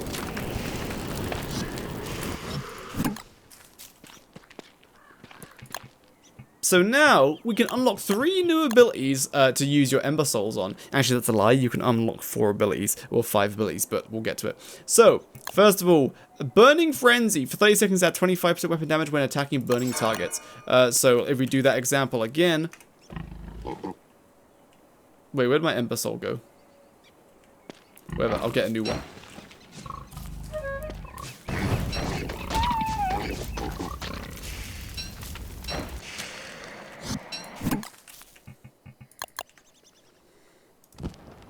Oh, that requires 2 embers.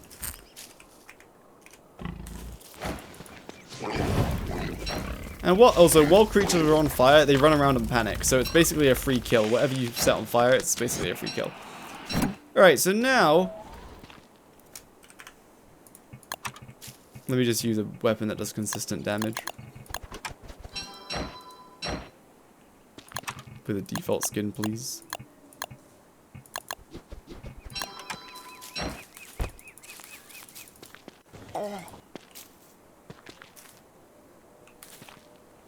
You liked Willow because she's easy? Yeah, so if you liked Willow because she's easy, then basically what you'll do is you'll kind of not ignore all of this, but you're going to go for the passive playstyle, where you're going to basically max out Bernie. And then you'll unlock like these abilities. And that'll be kind of it. You won't bother with the flames or much of this. But otherwise, yeah, you can just upgrade Bernie. And Bernie's upgrades are very substantial, but I'll explain that later.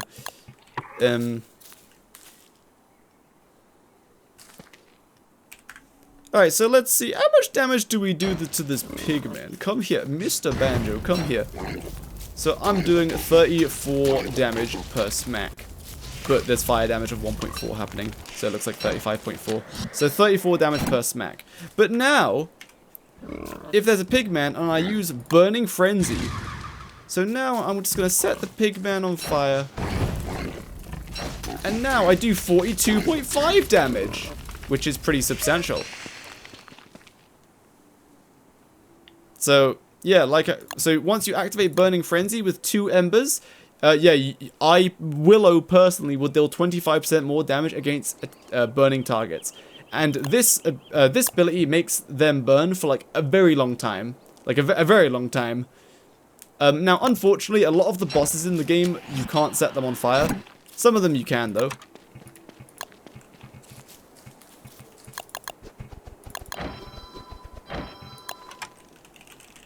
Like you can set the Minotaur on fire, right? Yeah, like you can set this guy on fire. So some bosses you can. So 25% damage against a boss, pretty substantial. Especially given, like, look how long this thing stays on fire for. Yeah, bosses do drop more embers. So I'm just going to activate the Bread 666 mode. And we're going to... Whoa-ya! And as you can see, I killed a boss and it dropped, what's that, 7 embers? I'm just going to suction them all up.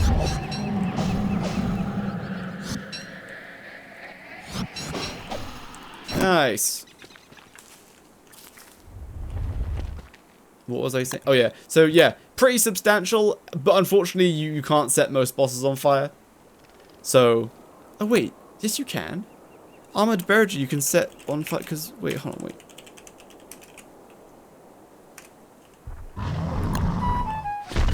With Willow you can set on fire. Or am I wrong?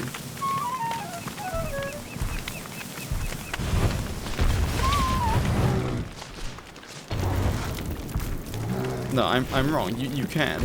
Does Willow's fire overwrite? You can't burn CC? But I thought you couldn't burn mutated bosses either. Or am I wrong?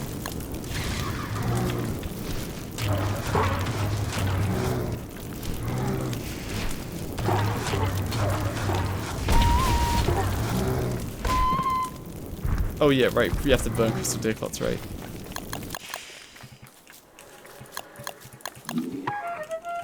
So yeah, if we spawn Celestial Champion,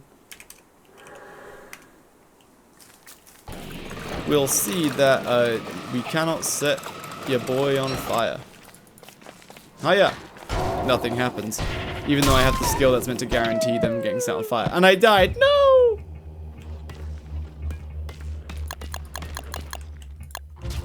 So yeah, it works. It's good ability, except most bosses can't be set on fire.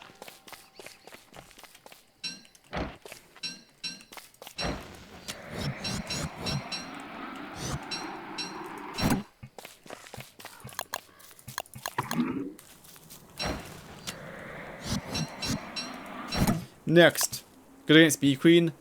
Yes, because like Bee Queen you can set on fire, so it's just straight up 25% extra damage. So it's like, yeah, it's good. Alright, next is Fireball, which is, I think, going to be very popular, especially for, like, casual players, because, like, look at it, it's so easy. It costs 2 embers, and imagine, it's nighttime. Oh no, The Mr. Method, the darkness, Mr. Mytha, quick, the darkness. Goodness gracious, what are we gonna do? We're just gonna fireball. Oh wait, you can't fireball in the dark. It would see. Mr. Mytha, join, help. Mr. Mytha, please. Help!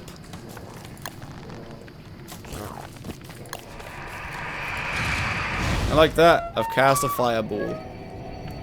Oh my goodness, look, it's Walter. Yeah, and so this is basically... But you know the star you get from Starcrawler's staff? It's basically that. Except it only lasts 8 minutes. To do, I guess. Yeah, so it's basically a star from a Starcrawler's staff. Yeah, that's kind of it. But it's really cheap and it's just instant. Like, look at the casting animation. All of these have the same casting animation and it's so short. Like, look at this. Just, like, what's that? Less than a second? Like, half a second? It's so good. They don't nerf the Sanity Aura. Is it literally just, is it straight up in the code, like, ripped from the Starcrawler staff? Like, has it got the same Sanity Aura? Does it spread fires? I imagine not. It's 25 a minute, which is the same as Starcrawler's, right?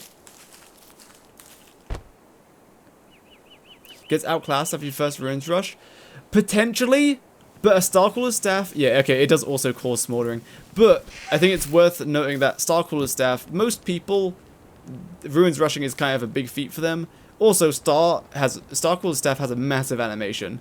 Like, if you're getting chased by something or you're in it halfway through a boss fight, it might get cancelled. Whereas this is, it's so fast.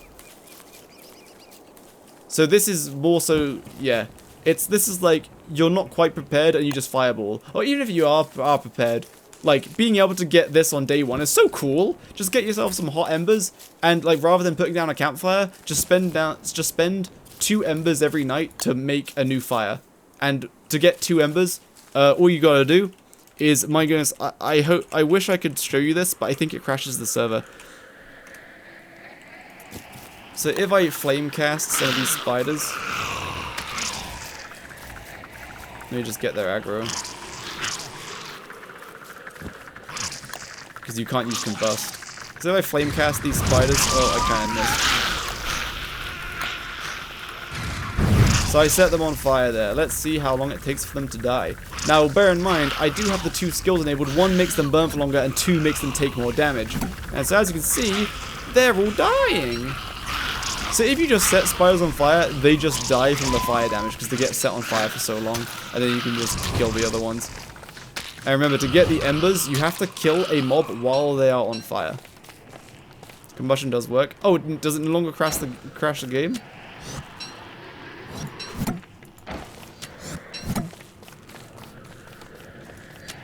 And also, you might think that these souls are very similar to Warthog souls, and they kind of are, but you have no limitation on how many you can have.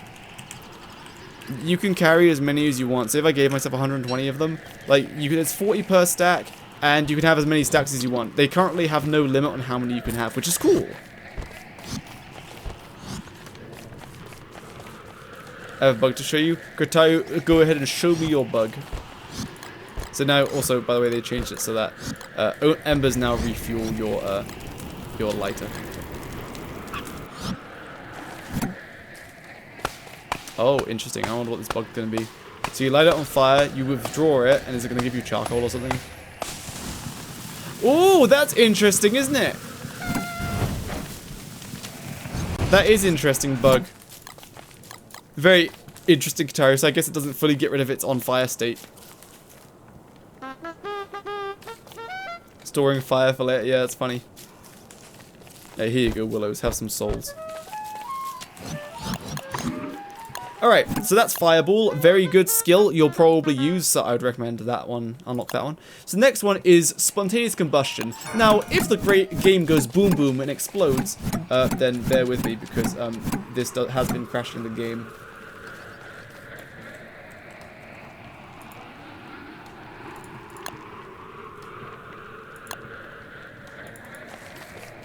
Is there somewhere else I can move the chat? Could I put you guys over here, maybe?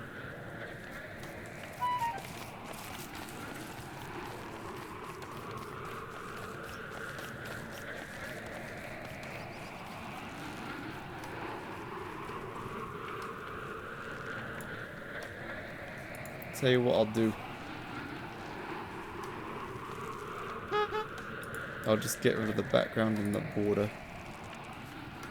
There you go. Now we just have Twitch chat just hiding under the webcam. Cool. Alright. So next is spontaneous combustion, which has been crashing the game for a while in the beta. So let's hope it doesn't crash the game, but this is what it does. It's extremely powerful, and you'll note that it's almost definitely going to be the way that you will farm for souls. You just get some spiders and you combust. Oh, it crashed the game. It crashed the game. That's a shame. Beacon runs using combustion. Oh yeah, I imagine it, because it just keeps the Grumblebees panicking, right? So, I believe in one of my previous streams, I do have footage of using combustion, so we'll grab that and show that over the top instead. But what combustion does is that radius that you saw on screen, it sets everything that is hostile toward you on fire. Now, it's kind of hard to determine what's hostile or not, so basically it's an enemy that would attack you if you got close enough, or that's already attacking you. So if you have a bunch of neutral pigmen next to you that aren't your friends, they won't get combusted. But if you have a bunch of spiders around you, or a bunch of hounds around you, they will get combusted. And it's noteworthy that for spiders specifically, as long as you have the level 2... Oh, I don't know if the thing... Hold on, hi, Jakey. Hello. If you have the level 2 lighter skill, which has your fire last a lot longer than it otherwise would, then one combustion is enough to kill a spider, or multiple spiders. Like, the spiders will be on fire long enough so that they take enough damage so that they die while still on fire, so you'll get all the souls. So then one combustion, which costs 4 souls, can get you as many souls as you want. It depends how many things you light on fire, like how many spiders. Ultimately, what that means is you'll be going to your spider nests. You'll have like a spider farm, just a bunch of spider nests, and then you'll combust.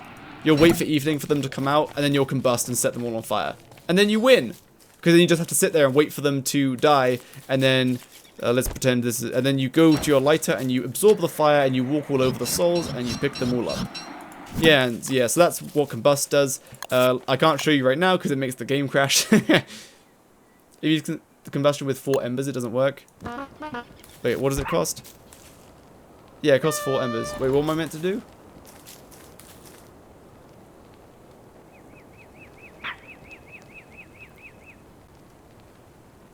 For farming them, I'd use a lunar flame as it's faster. What are we losing the lunar flame for? We haven't got to that one yet. For farming ember souls? Well, you have to combust and then use lunar. I agree, but you still have to combust first to just mass put everything on fire and then kill everything. I do agree though. Like, combust and lunar flames is where it's at.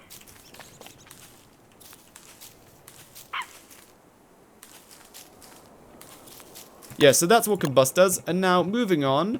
We are now moving on to Bernie. We will continue the flame thing because, you know what, I can't hold it. I can't hold it in. This is so cool. Alright, so here is your affinity skill.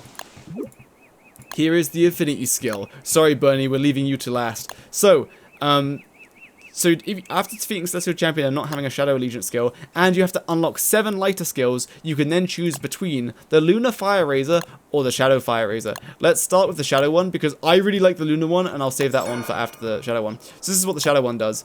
It's an expensive 5 embers, and when you cast it, you can see there's like a star, 5 points on the ground. You cast it, and... whoa! So 5 shadow flames come out of you, and they automatically will home in on any hostile enemy and attack them.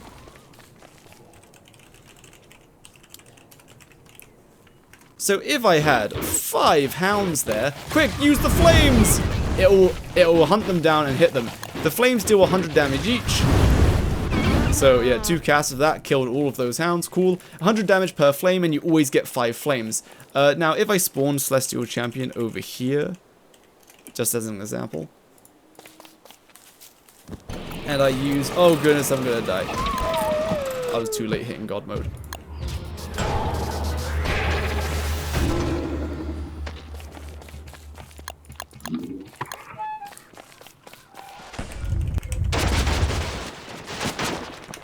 Ignore me, I do have a God mode on just to show.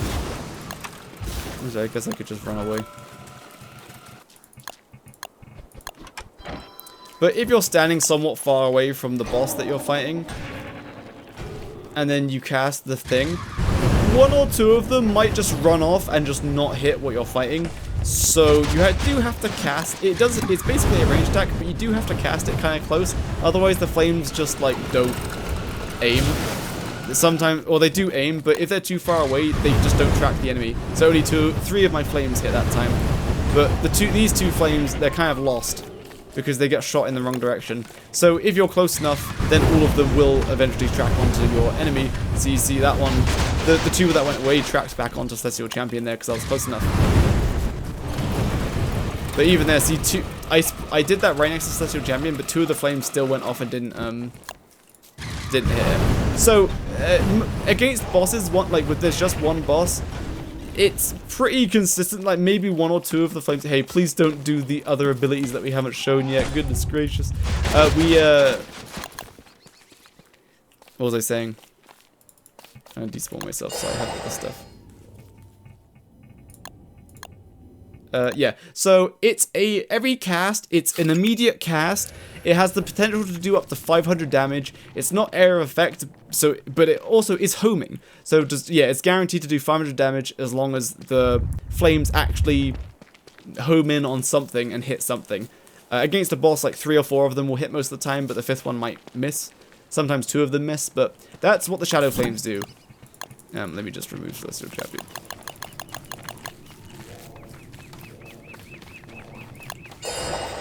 Damage increase, damage buff. Oh, did they fix that? Because I have the affinity. How long does the casting animation take? 2 seconds? It's less than that. It's like half a second. I didn't count the frames, but it feels less than a second.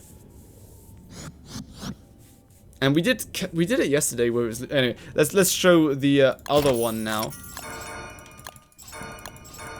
And so, by the way, just to be completely clear, you don't need this third skill. You don't need the third lighter skill to kill spiders with combustion. If you just have this skill, this makes them take enough damage so they die to 1 combustion. Anyway, now the Lunar Flames. I love the Lunar Flame ability. Watch this. My guy, the lighter is so obnoxiously loud. Please don't, please. Just please, just please.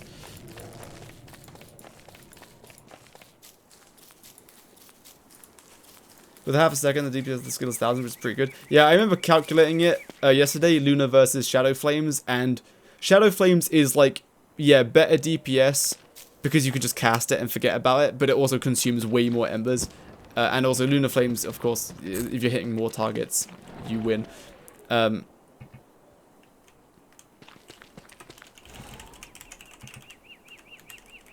So guys, goodness gracious, there's 100 spiders here. How are we gonna get rid of this? Well, we're just gonna...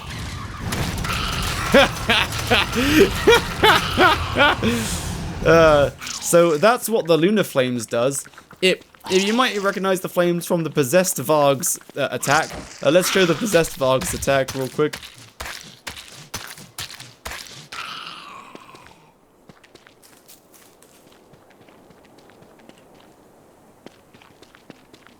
New Games has about 150 DPS. It hits 15 times, and it's 20 physical, 30 planar on each flame. Again, I didn't count the frames because I imagine they might tweak the numbers and change the animations.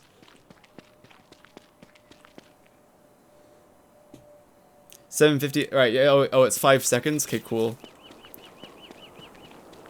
Dan the Pan Man, I don't know, you keep just spamming stuff, so you come back another day.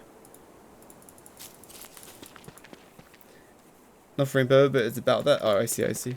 Oh, well, usually if it's like about 5 seconds in the code, it probably is 5 seconds, but like then it deviates by a few frames. But 5 seconds is like the intended time. So yeah, 150. Where's if it's 750 over 5 seconds? Okay, but then, oh yeah, right, so basically, what we calculated was, what our test was, yo, I need a Willow.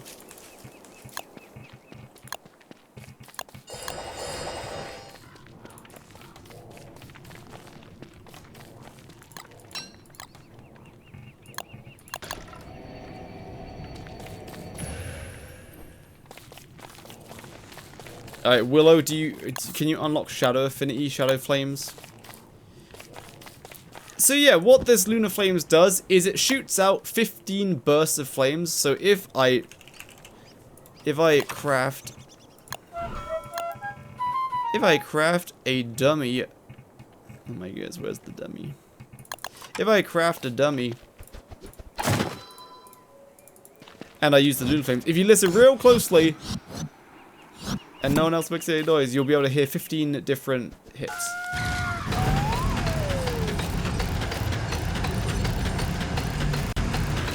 And each hit is 20 physical and 30 planar damage, totaling 750 damage, but that's 750 damage per thing you hit.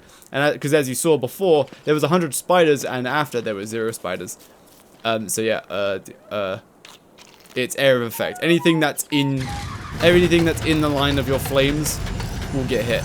And also, the line of flames direction changes based on where Willow is facing, which means initially, for initial cast, you can aim anywhere perfectly. But as soon as you start moving, it changes to where Willow is facing, which unfortunately means you can only shoot in 8 different directions with a keyboard.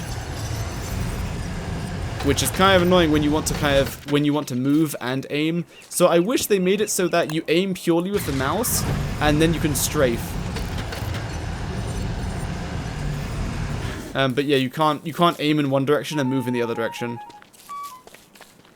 But yeah, but someone said in the comments that you could totally do that on console. Use left analog stick to move and right analog stick to aim. So they could do it. It would be cool if they did. There's planar damage in there. Yeah, I'm not gonna lie, I don't know if there's planar damage in the fire one. It would make sense for there to be fire damage, like 70 or 60. Yeah, 60. It would make sense for this to be 60 planar, 40 physical. That's like the same proportion as this, but I'm not sure. Yeah, this is 30 planar damage. Because it's just ripped from the Varg. Like, straight from the Varg. And the planar damage means I can pierce this a lot easier. Oh wait, it's Luma, so I can't hit it.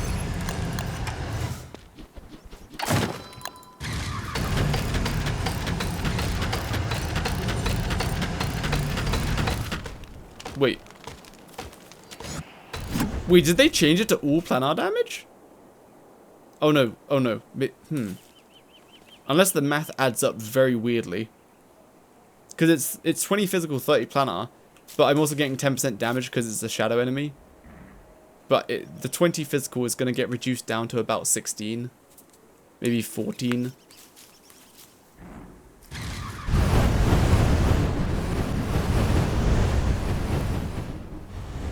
So we're gonna just ignore that actually. And so that's inaccurate. Ignore that, dummy. But yeah. Anyway, so Lunar Flames, very cool. Amazing crowd control. The only time where the Lunar Flames aren't good and the Shadow ones are better is if you're strictly fighting like one target. Because the Shadow Flames will always do 500 damage against one target, whereas this, per cast, this does 750 damage. So this does do more damage still than this, except this is instant, and then you can keep on attacking. Whereas Lunar Flames, you have to sit there for a few seconds and let the flames come out. You can't do anything else, and you move really slowly. And also, there's been some confusion about the attack getting cancelled. So let me give myself some armor.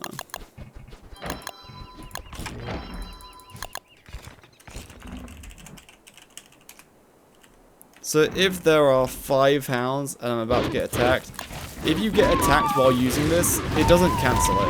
You can get attacked as much as you want, it doesn't get cancelled. What does cancel the attack though is if the cast gets cancelled if you get attacked while you're trying to cast it, but once you cast it, it will go through. So now it will go through. I blast all the enemies, and what will cancel it is if you hold F. If you hold F to go attack something, it cancels the flames. So see, there's some butterflies here. If I do that and then I hit Control F, okay, that was a bad example because it just turned around and hit the butterflies. So I'm gonna blast them, then I'm gonna hit F. And because I hit F and I tried to do an attack, it cancelled my flames. Now, what does cancel the attack is if...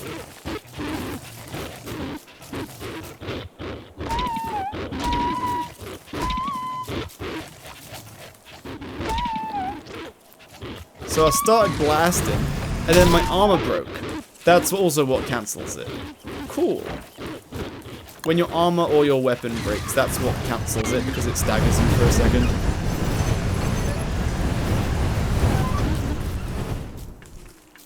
Yeah, I really like the lunar flames, and I think it's very cool. That's my favorite part of Willow's thing. But this whole ember system is really great. Realistically, these embers will be really easy to farm because you'll just use combustion on a bunch of spiders to kill them with the second tier lighter skill. Anyway, now we are moving on to Bernie. You can use sea armor. Ah, really interesting. Now, Bernie. Okay, let's just read all of Bernie's abilities first. So, Bernie's health regenerates slowly, and then Bernie's health regenerates quicker. Unfortunately, unless they change it, which they probably will, this regeneration is 1 health every 4 seconds with both of the skills unlocked. 1 health every 4 seconds, but it only works during combat. So, it's basically not very good, because it doesn't regenerate very fast, and it only happens during combat, not outside of combat. Next we have Bernie will become animated at a higher sanity threshold, and then even higher sanity threshold. So before, you had to actually go insane for Bernie to activate, and so in case you don't know, Bernie activating usually is when you go insane, Bernie will turn from being an innocent little teddy bear on the floor, and then if you go insane, he stands up and he defends you. Basically, he just defends you. And Bernie, by default, will taunt enemies, so this Terror Beak, oh, it's not going to attack me, it's going to go and attack Bernie. Cool. And only one Willow can have one Bernie active at a time. So this Terror Beak is also attacking these Bernies, which are just being distractions currently.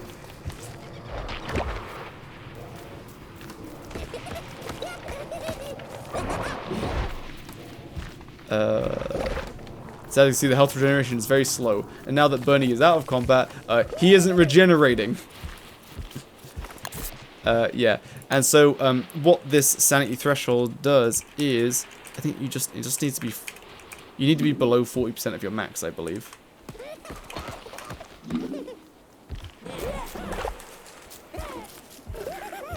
Or is it below 50% of your max?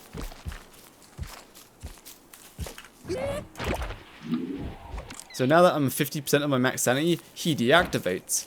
But if I go down to 49% of my max sanity, so as long as you're below 50% of your max sanity now, Bernie will activate. So you don't need to be insane for Bernie to activate anymore, which just means Bernie will be active more often, and you don't need to be in danger of getting attacked by shadow creatures for Bernie to activate. Although Bernie will still aggro shadow creatures which aren't actually attacking anyone. Anyway, cool. Very good, because it means Bernie will be active more of the time. Then next we have Bernie's total health is a little higher. So by default he has 2,000 health. Then you activate this and it goes to 2,300. And then you activate it again, it goes to 2,600. Wow. This doesn't seem very big. It's only 600 max health. But if we move on to the affinity skills, we can change Bernie into Lunar Bernie. And now what this skill says is it strengthens Bernie and gives him planar attack and defense, particularly against shadow enemies. But what it actually does, it turns Bernie into a planar entity, as you can see. So if you listen closely, can you pick up the rest of the Bernies?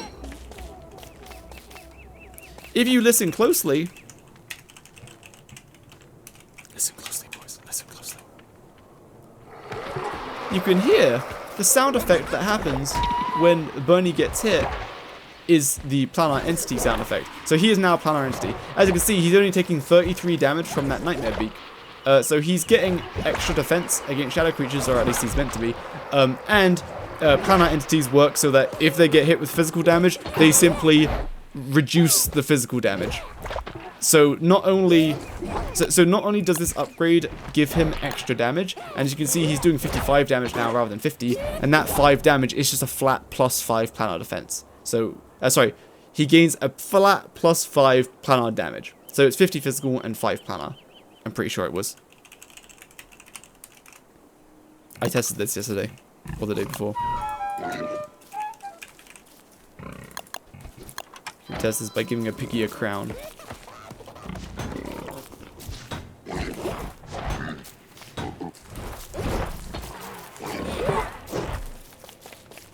Plant suppression, yeah. So that's why the max health doesn't seem very big, but it is very huge, but given that that max health is going to be very hard to beat through. Because it's planar entity, because he's a planar entity now.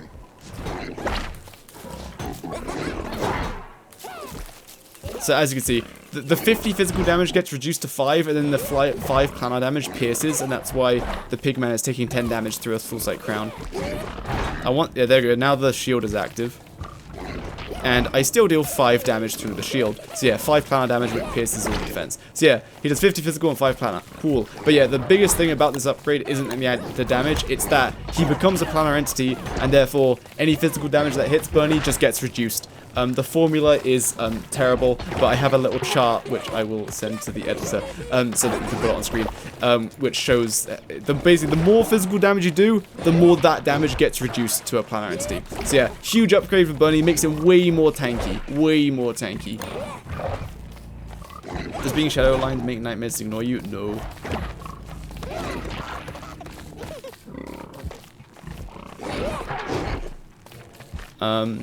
And then next we have Bernie's movement speed is a little faster, and Bernie's movement speed is much faster. This is basically useless because once you get a certain distance away from Bernie, he runs after you like pretty damn fast. Now this is with the upgrade, so he moves even more fast. But if I just reset the upgrade real quick,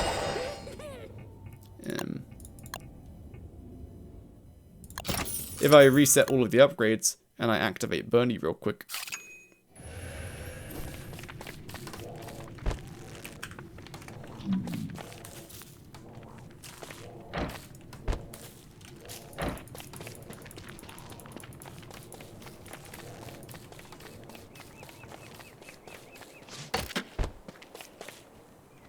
Why is it Bernie activating?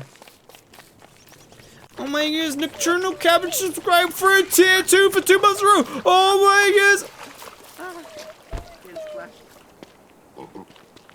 Thanks for the subscribe, Nocturnal Cabbage Mad, for tier 2 months. Wait, that means you get tier 2 emotes. Quick, flex your tier 2 emotes. Because I ran out of emote slots, so I just slammed a bunch into there. Oh yeah, I didn't upgrade the sanity threshold. Thank you, very kind Twitch chatter. Alright, so there's Bernie. So now let's run far away from Bernie. So I'm on a path right now, so I'm moving decently fast, and he's slowly catching up to me. So, unless you're using like a mag and a walking cane consistently, then you don't really need the speed. Let me show you what happens if you outrun Bernie for a long time. At least I believe this is what happens. If you do it, he will transform back because you get too far away. So if you get too far away from Bernie, so you have lots of speed bonus for a very long time, I think he just transforms back. Yeah, so that way you might lose your Bernie if you're running really fast, really like all the far. Yeah, so like a B-flow, it will also outpace him. Yes, correct. So yeah, if you're using a B-flow or you're using more than just a walking cane, so just a walking cane, yeah, he's moving a little faster than you. And once he gets close enough, he stops moving fast, but then you get far enough away, he'll start moving fast again. Yeah. But otherwise, if you know you're going to be moving far away, you can just pick him up once he transforms back. But yeah, that's kind of it. If you're moving faster than just using a walking cane consistently, like a walking cane in a path also outruns Bernie. Just. So now he'll transform back because he's too far away. Yeah. So the speed is like fine if you have extra points, but as you'll see later, you will not have extra points because we're going to be using it on other stuff. Now, there's 2 more skills left.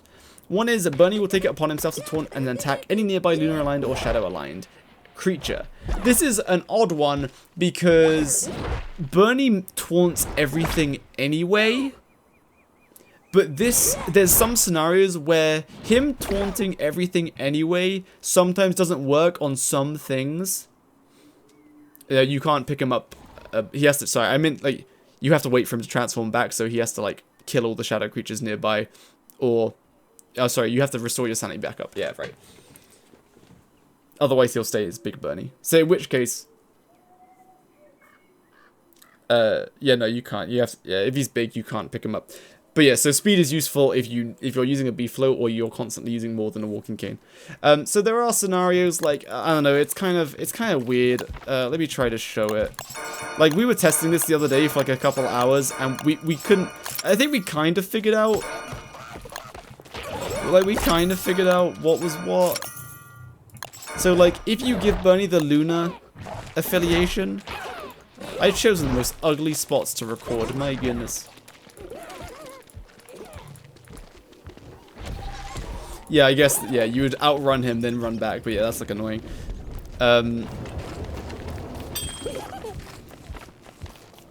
So, if I spawn Celestial Champion, and I give myself God Mode, you'll see that Celestial Champion kind of just ignores Bernie and will go after me. So, Bernie's attacking Celestial Champion, but Celestial Champion's just ignoring him. Celestial Champion's just ignoring Bernie. Bernie does still take the damage, though. They did fix that, because last time, once he was Lunar aligned, he just wasn't taking damage from Celestial Champion. So if I make myself invisible now, so that the Celestial Champion can't see me, everyone go away so you're not, Celestial Champion isn't targeting you. Basically, the point is, Celestial Champion and many other bosses, how their targeting works is they will prioritize a player all the time over an NPC. So like even though Bernie's attacking Celestial Champion and no one else is, oh, okay, they fixed it. Okay, they fixed it. So basically, Bernie's taunt doesn't work against bosses usually most of the time. Okay, they fixed it. Before Celestial Champion would just ignore Bernie completely, but now he actually does fight Bernie. So never mind. Yeah, but anyway, basically it makes Bernie. Oh, hold on, let me try screen. Bernie by default doesn't aggressively go and attack things. So if there's just some creature nearby, he won't go and attack it unless that creature like tries to attack you or aggro's onto you. So for example, what's something that's lunar aligned? Like a mush gnome? So there's a mush gnome that's not aggroed on anyone. See, it's not making spores or anything. It's not trying to attack anyone. It's just wandering around. If I drop Bernie, Bernie will immediately just go after it because it's lunar aligned. So despite this thing being neutral and not even attacking anyone or being defensive, Bernie will just go after it. Yeah. So it basically, it makes Bernie more aggressive, and it potentially makes it so that he's a higher priority target for Lunar and Shadow aligned creatures. But otherwise, it's kind of skippable. It doesn't really do too much. I think the best way to look at it is it just makes Bernie more aggressive, because he will actively go and attack things, even if those things aren't attacking you. He also thinks that the Shadow Chester and Glommer? Really? That's funny. Count as an NPC like Abby, making him take more damage? I don't think so. He attacks Wormwood summons. That's funny. Yeah, so it just makes him more aggressive. Whereas before, like by default, he's very much defensive. It's like he will only attack something if that something first aggroed onto you, and then he taunts them off of you, and then he'll attack them. So decent ability, skippable, but it's still decent. Now we're gonna cover the last Bernie skill before we recommend the skill tree. How beginner friendly is this game? It depends what character you choose. I think you'd probably best beginner friendly character is probably Willow. Like I'll be honest, it's probably Willow now. Like it used to be, I used to recommend like Wendy, but now it's Willow, like for sure. Because just purely because of Fireball and Bernie. Like Bernie's upgrades makes him completely formidable. Like he's like against shadow creatures, it'll take so many shadow creatures to kill Bernie now. Okay. So, Bernie's last skill is Burning Bernie. This requires 8 Bernie skills to unlock, so you do have to invest a lot of skill points into the Bernie. Which basically means you'll be unlocking these ones, these 7, and you'll be unlocking an affiliation. Oh, I still haven't unlocked it. Wait, 1, 6. Can you stab? You're my favorite. Wow. So you need to unlock 8 Bernie skills, which is kabam. It's that you do need to get some skills which you otherwise wouldn't have wanted. Like the health regeneration isn't very good, the speed isn't very good, but you need to spend 8 skills to unlock this. But this skill is very powerful. But I wouldn't probably recommend it unless you're like a beginner and you want Bernie to be really OP, and we'll see why. So what this says is igniting Bernie will give him a fiery aura for a short time. Enemies that attack an ignited Bernie will take damage back. This is insane because here's Bernie. Let me set my sanity to below 50%. And Bernie activates. And then we just get my lighter and you light him on fire. And he gets this fiery aura. Wow. Lunar Flame do the same thing but needing less skill points. Huh? And now if we spawn some Terrorbeaks and we watch very carefully, we'll see that every time a Terrorbeak hits Bernie, they take damage back. As you can see, they hit Bernie, then immediately teleport away because they're taking 50 damage back, which is a big number, and it's really good against any mob that isn't a boss, basically. So every time something hits Bernie, they will take 50 damage back, which is nuts because Bernie has planar protection and 2.6k health, so he's very tanky. So against any small or medium enemy, Bernie will almost definitely kill it before it kills him. But against a boss, most bosses do one heavy attack, and the boss themselves have a lot of health. So yeah, Bernie won't survive well against most bosses. Grum will be Bee Queen, he'll do good. Yo, that's a good suggestion, Mr. Chronos' reform. So as you see, the Grumblebees are attacking Bernie, but they just keep dying. Yo, Willows, go away.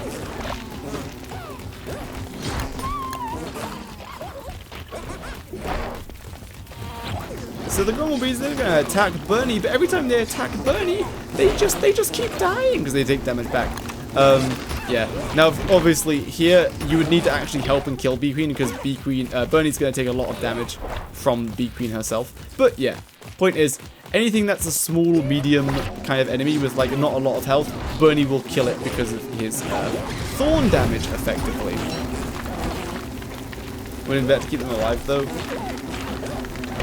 I mean, I guess. It's just an example. In this case, if you were using Bernie, then it's either like Bernie will have to tank the Grumblebees for you anyway. So he may as well try to kill them at the same time. That way, like either way, the Grumblebees aren't all just gonna. Yeah, Bernie will try to kill them anyway. Anyway, it doesn't matter. That's besides the point. We're gonna do what Kronos' reformed said, which is we're gonna go to the skeleton hat. And the way to repair Bernie is the same as before. The same as normal. Which is get a sewing kit and use it on him, and now he's back for another round of pain. Yeah, well, I'll switch to Shadow Bernie in a second. So let's put on the bone helmet and then we'll drop Bernie. Let's see how many shadow creatures can maxed out Bernie take.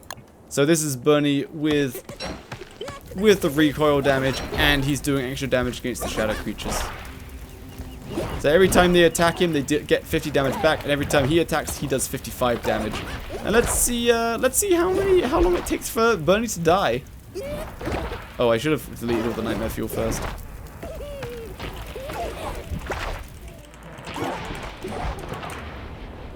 Goodness gracious. Well, he killed like 3 or so.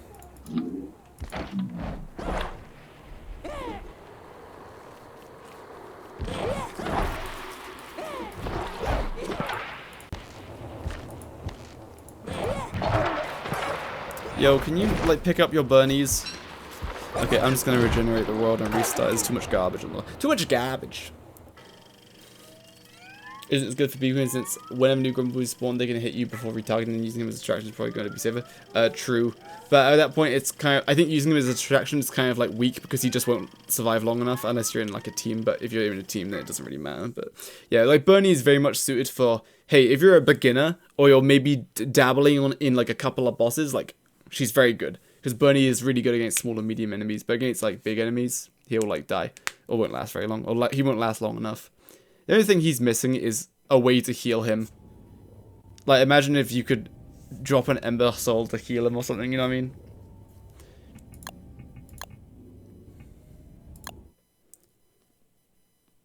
That's true. Every time he dies, you can just, like, Pan Flute and then repair him, so that's true, that's true.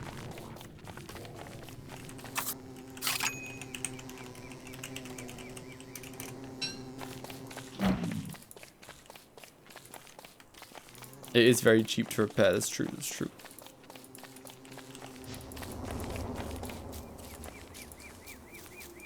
Bernie, kill.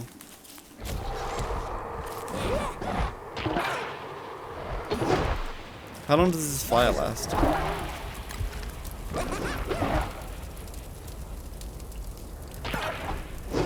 You someone gets to heal Bernie while he's big? I don't think so.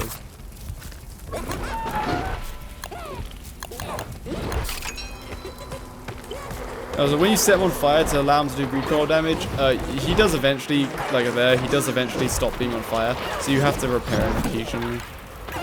You can use healing salves on him to heal him if you want, but it's kind of slow. If you skip reader and do speed, can you have 2 Bernies? No, only one can activate at a time.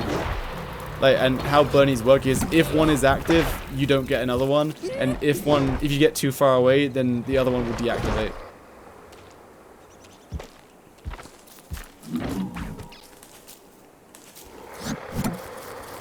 Wait, what? Can you work?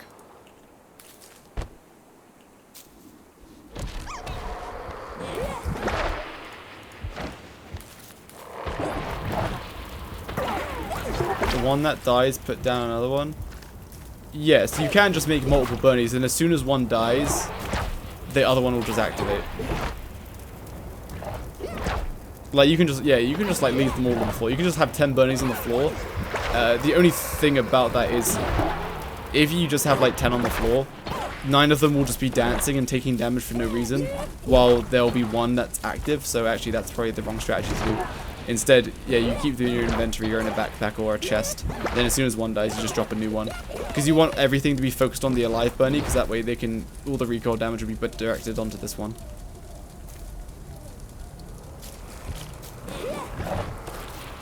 How does Bernie look with its skin while he's aligned? I believe it doesn't change, but I'm sure.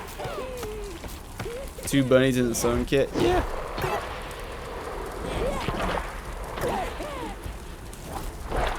So yeah, you could, if Bernie dies in combat, you can just make a spare Bernie and drop that, and then pick up your broken Bernie and repair him. That way you can just keep swapping between 2 Bernies and always have a Bernie active at a time, because you can only have 1 Bernie active at a time. But there's nothing stopping you from just having 2 in your inventory and just dropping one when one of them dies.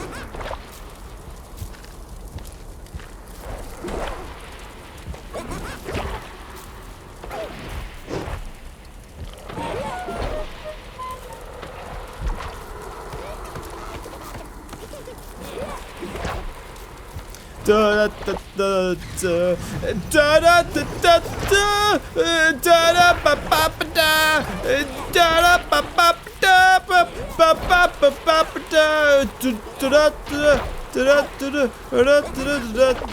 Alright, Bernie finally died. Alright, how much Nightmare Fuel did we get from that? I don't know how many he killed. I wasn't kind of paying attention, and I wasn't counting, so we're just gonna pick up the Nightmare Fuel. Willow, have you been stealing my Nightmare Fuel out of interest? Doesn't seem to be that much Nightmare Fuel here. No? Interesting. So he killed 7 or 8 nightmare creatures. Which, honestly, I thought he would kill more. But that's fine. 7 or 8 nightmare creatures, and that's with no help. Which you could be helping. So yeah, good Bernie. We'll go check out the shadow-aligned Bernie just to see what it looks like. You know, you can use spacebar to unlock the abilities, except sometimes it's really slow and just doesn't work and it's really annoying.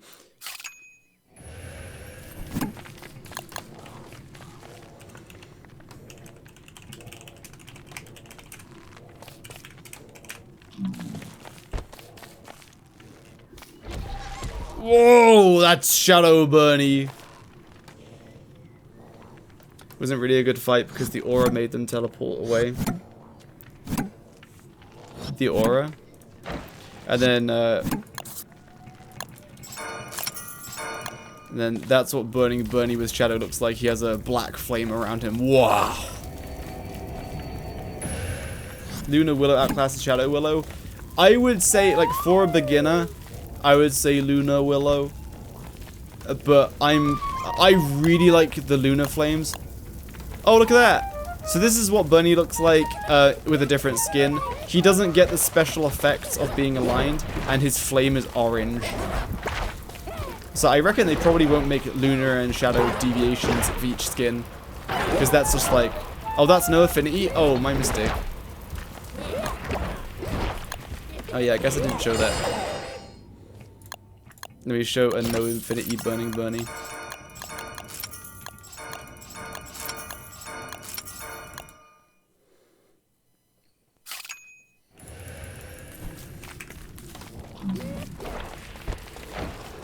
So that's what default Bernie looks like, and then you set him on fire and he has an orange flame. That's with no affinity. So the flame does get changed if he has an affinity. So yeah. But yeah, I will reiterate though, the shadow alignment, as of like now, it doesn't actually give Willow any kind of damage buff. So if I'm using a spear against Celestial Champion, I should be doing 37.4 damage, because oh sorry, I've got the lunar alignment with the shadow alignment.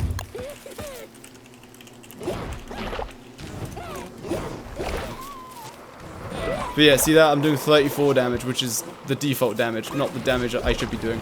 So it seems that either they forgot about the default damage buff and damage reduction from the affinity, or they just said, oh well, we just gave the damage buff to Bernie, except they kind of didn't, because Bernie just deals a flat +5 planar damage, and he doesn't actually gain any planar defense, he just becomes a planar entity, so he actually gets more defense against physical damage, but doesn't have any planar damage reduction. But that might not be right. Does anyone know for sure if he has planar damage? Planar defense? Because from what I can see, he just becomes a planar entity. So, which is not planar defense, it's just physical damage reduction. Because that's what being a planar entity means. So, it's kind of incorrect.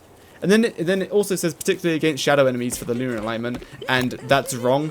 Bernie is not doing any extra bonus damage against shadow enemies. Against Celestial Champion or shadow creatures, he's doing 55 damage, so... yeah, kind of weird. Maybe it's bugged. Maybe this description just is incorrect, is all. They are better for vast distance area, fasting is going to do more if you get a lot of them. Oh yeah, something I didn't mention. I guess we'll recommend a skill tree now. Now, Willow's recommended skill tree, it's kind of up to you. If you're a beginner, you might want to go heavy on Bernie, and because, you know, you might rely on Bernie a lot. But this is what I would do. Having the 2 lighter skills means combustion can kill spiders in 1 combustion, which also means you need to unlock this. Burning Frenzy is good. Fireball is very useful, but skippable if you don't want it. You need combustion, basically, to farm all of your embers.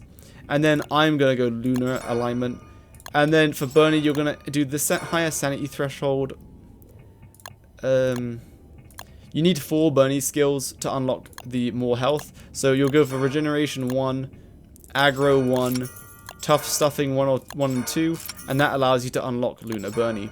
Now you'll notice that to unlock the Bernie Lunar affiliation, or either Bernie affiliation, you need 6 Bernie skills, and to unlock either Fire affiliation, you need 7 lighter skills. So if you do the math, 6 plus 7 is... wait, did they change it? Hold on, it used to be 14. But that's 13. Oh no, that's right. So yeah, you require to unlock both of these affinities, you require to spend 13 skill points, which means you have your 14th and 15th gets... which means your 14th and 15th skill point gets spent here. Which means you can't have an affinity and Burning Bernie. You have to... if you want Burning Bernie, you can have affiliated Bernie, but you can't have your Shadow Flames or your Lunar Flames. So when you're picking between Burning Bernie or your Flames, Yeah, it's a tough decision. If you're a noob, probably burning Bernie, because you just have to set them on fire, and then it does guaranteed damage back as long as they hit Bernie. Whereas these are a lot more devastating, but require a bit more control. Anyway, let's show you some more Lunar Flame stuff. I heckin' love Lunar Flames, hell yeah. So, as we said, the Lunar Flames do error of exclamation mark join for the details to join.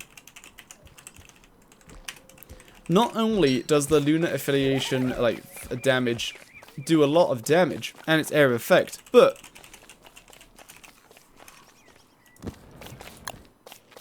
it also staggers a little bit. So if we watch the piggy, oopsie daisy, it does occasionally stagger.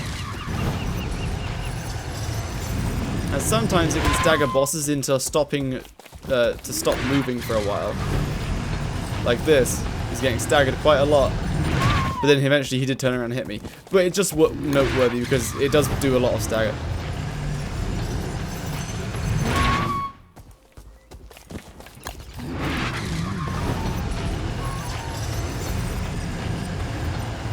No, that was a great example. He got staggered so much there. But yeah, it can make a lot of stagger, and versus spiders it just destroys them.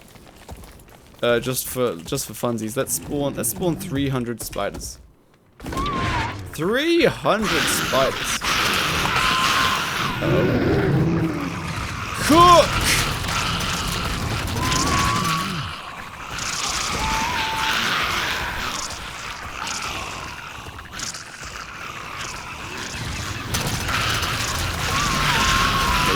But that's okay.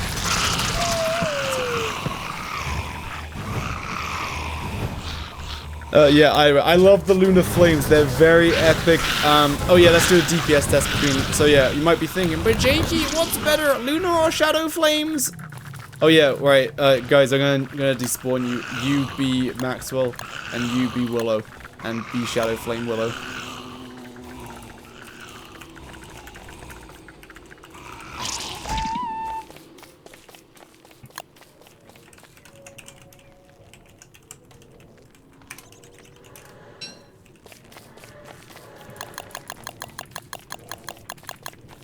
Bright Shading Helm boosts Lunar fire damage. Ooh! That's a good question. Maybe, because as we've determined before, oddly, the Lunar Flames does count as like a lunar weapon. So maybe.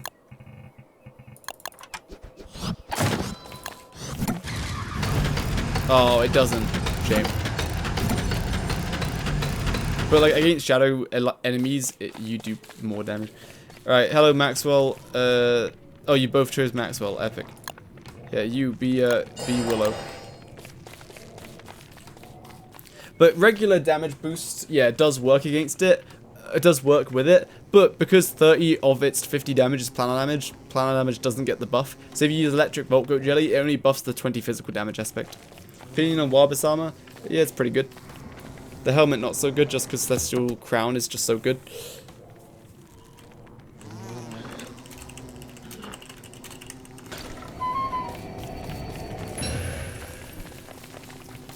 Alright, Maxwell. Here's what we're gonna do. Christmas Maxwell. Here's what we're gonna do. You're gonna constantly trap the Nightmare Epic. Actually, no. What's a boss that isn't got an affiliation and that will get trapped for a long time? Whatever, we'll just use Celestial Champion.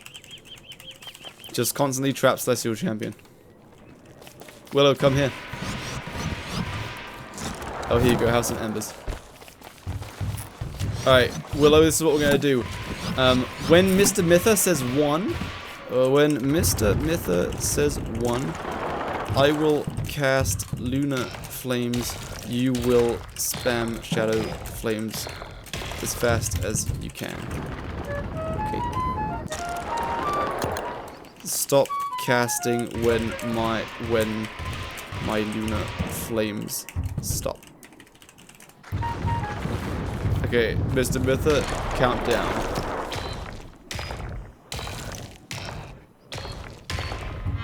3, 2, 1.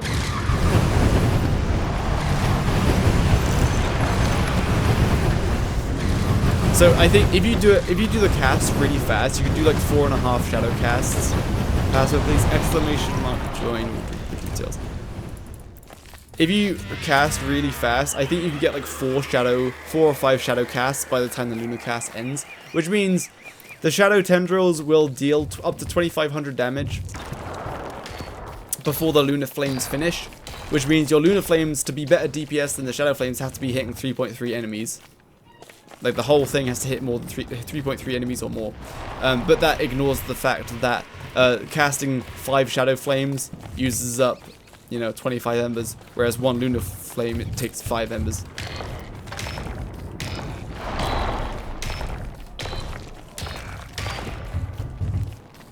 Time to crash the server.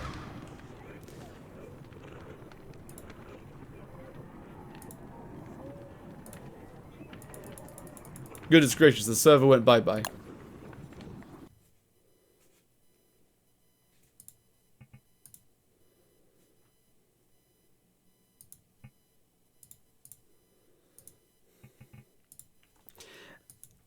I think we covered about everything. Mr. Thieverpedia, I think you're just a bot, because every time I come live, you just talk about buying tacos, and you just kind of talk a lot of nonsense. I'm kind of confused. Like the other person who just kept spamming men with some stars.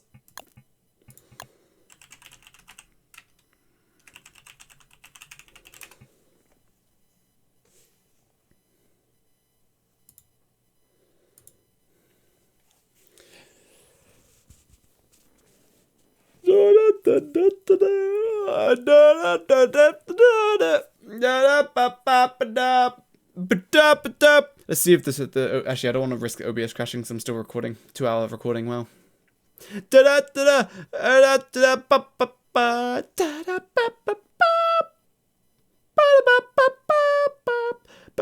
Damage boost with mechanic armor. Yeah, it buffs the physical damage. So Warbis gives you a 20% physical damage buff, if I recall. Yeah, 20%. So it would buff your 20 physical damage from the flames to 24, but the planar damage remains at 30. So you'd be doing 54 damage per flame rather than 50. Yo, true. Peanut mushrooms, true. So otherwise, yeah, that's kind of it. That's kind of the skill tree and the new boss that we showed you. Yeah.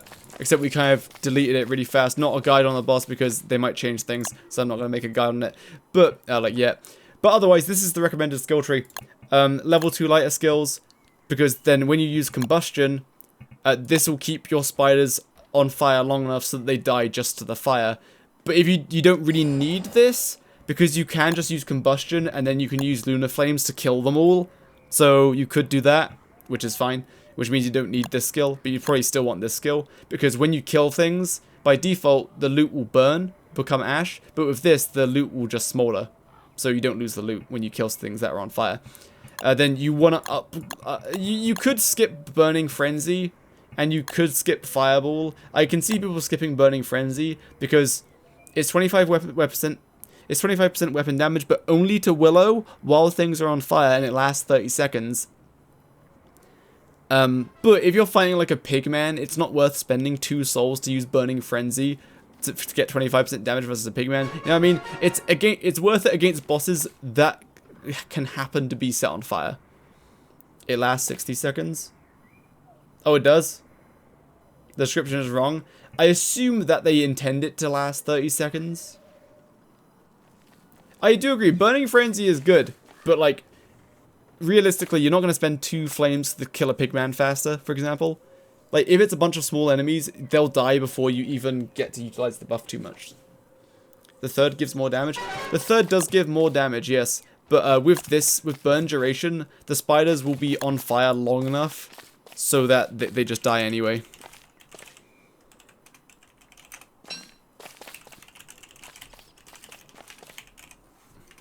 Unless it was changed, which it might have. So they're all on fire now.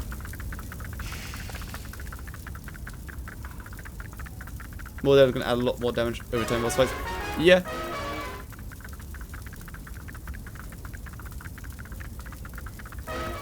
Taco Dude wrote in Discord that he's a real human. What's his name? I'll unban him. Am I about to eat my words? Alright, so that one died and I get a soul. Oh no!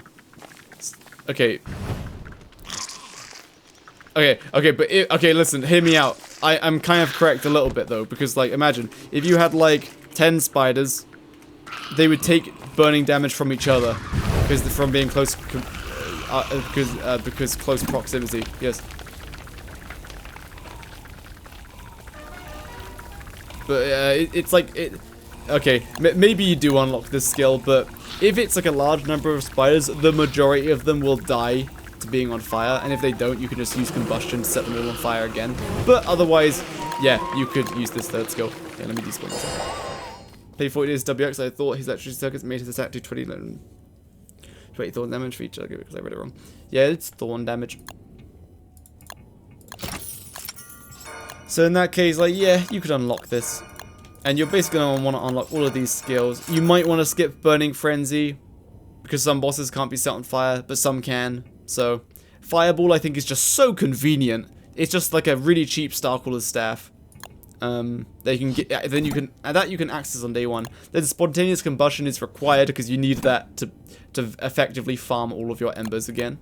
You can skip the level 2 lighter because you have better skills to spend the points on. So now you're basically, you want to decide between Shadow and Lunar Flames. I prefer Lunar Flames because it's area of effect and has a higher damage potential than the Shadow Flames. But if you have an infinite number of embers, if you have an infinite number of them, so you just farmed for like 100 or 1,000 of them, then yeah, then Shadow Flames do more DPS. It's, by the time one Lunar Flame cast is done, you could have cast Shadow Flames like 4 or 5 times, and casting this 4 times is 2,000 damage, guaranteed, whereas this is 750 damage per target, which means you need to hit at least 3 things with every single one of your flames to do more DPS than this. Which in some scenarios you will do, like against a bunch of spiders, Lunar Flames will be better, but against Celestial Champion, Shadow Flames will be better, also you'll deal more damage because it's Shadow versus Lunar. Pick Burning Frenzy over Fireball, helps a lot against Bee Queen and every bit of damage is important against her, and there are going to be a lot of bosses you can use it against, like total. Yeah, any boss that you can, well, as we'll see, I don't think you need to pick. Oh, I've spent too many points. Right. Yeah, usually I had the skill tree, but without this. Yeah, so you don't need that skill. This is just nice, I guess. Ah, but it's damage though. Okay, so basically, you could. Oh man, yeah. So basically, you don't have enough points for this one. It's kind of hard to decide. But yeah, let's just get the Bernie one out of the way. His health regeneration is so bad that I think you would go for movement speed. But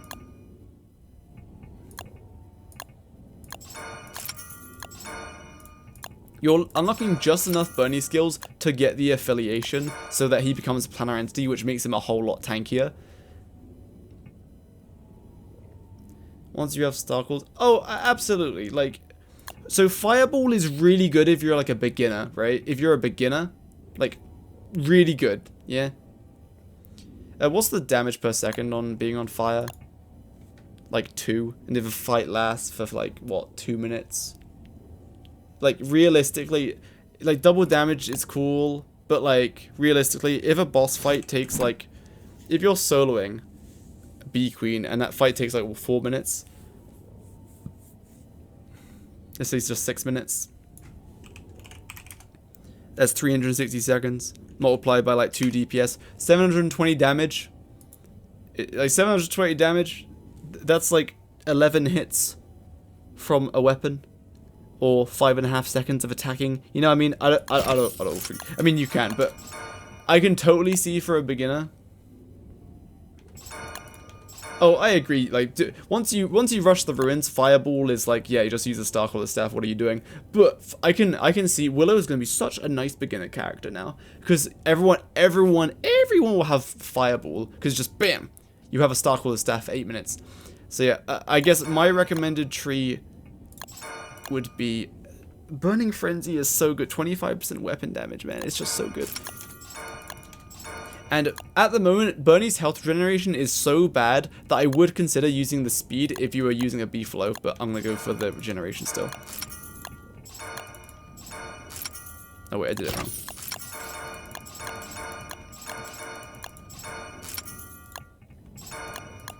Nice. Yeah, 1 regeneration. Right, yeah. This is what the skill tree I would use. This is what I would use. So against a horde of spiders, the majority of them will die within 1 combust. But if not, you can use combustion and then lunar flames to kill everything. So as long as you're killing more than, like, what, 9 spiders, then you'll profit on the embers. It costs 4 to use combustion and then 5 to use lunar flames. So as long as you're killing, like, 40 spiders at once, yeah, you can just do this infinitely over and over again. Yeah. Once you died because of the affinity, you probably don't need fireball skill anymore. Yeah. Yeah. This would probably be my recommended skill tree for most people. If you're an ultra beginner and you really don't want to use the flames because you haven't killed Celestial Champion or Fuel Weaver yet, so that means you just can't unlock these because you need to kill Fuel Weaver for this one and Celestial Champion for this one, then instead you would just unlock everything.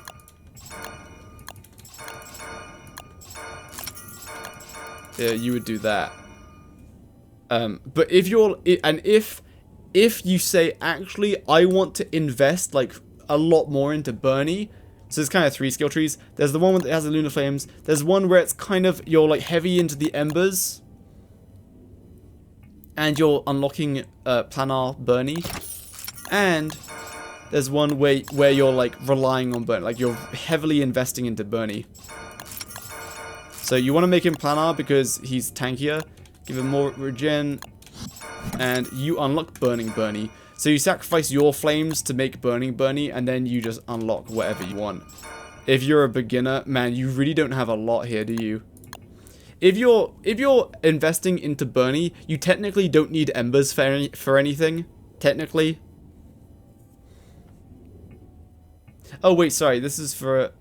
Oh yeah, if you're investing into Bernie, you'd probably want Celestial Champion. But yeah, yeah, you're right. You're right. If you're a beginner, you won't have access to any of the affinity skills. So let's ignore them for now, and you just invest into Bernie because you're a beginner.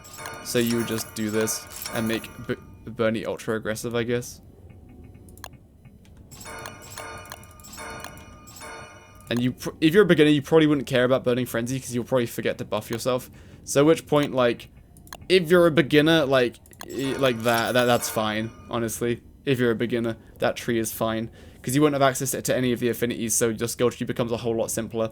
But otherwise, yeah, my true recommended skill tree would be...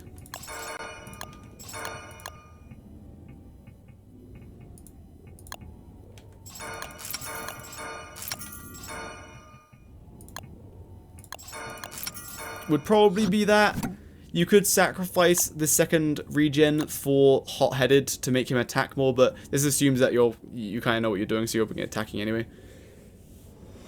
Yeah, so that's it. Those are the skill trees. I think Willow's skill tree is so much fun. Because, like, farming a bunch of embers and then just using them to blast everything with flames is just so much fun.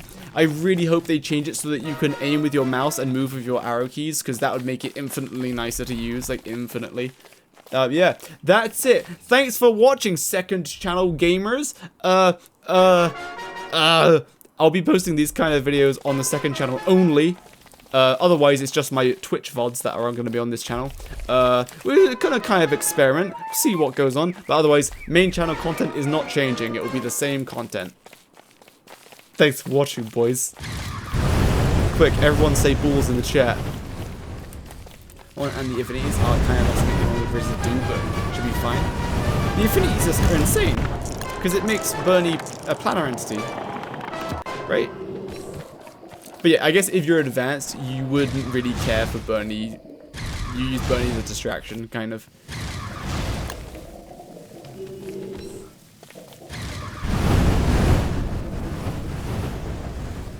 Alright, cool. Alright, nice. Recording done.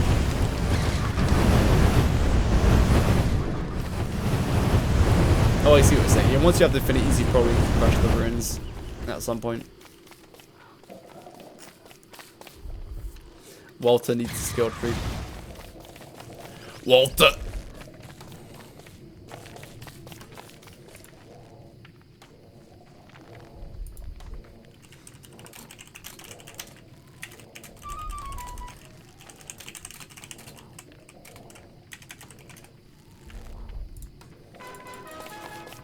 Out of all the characters, let me take a look.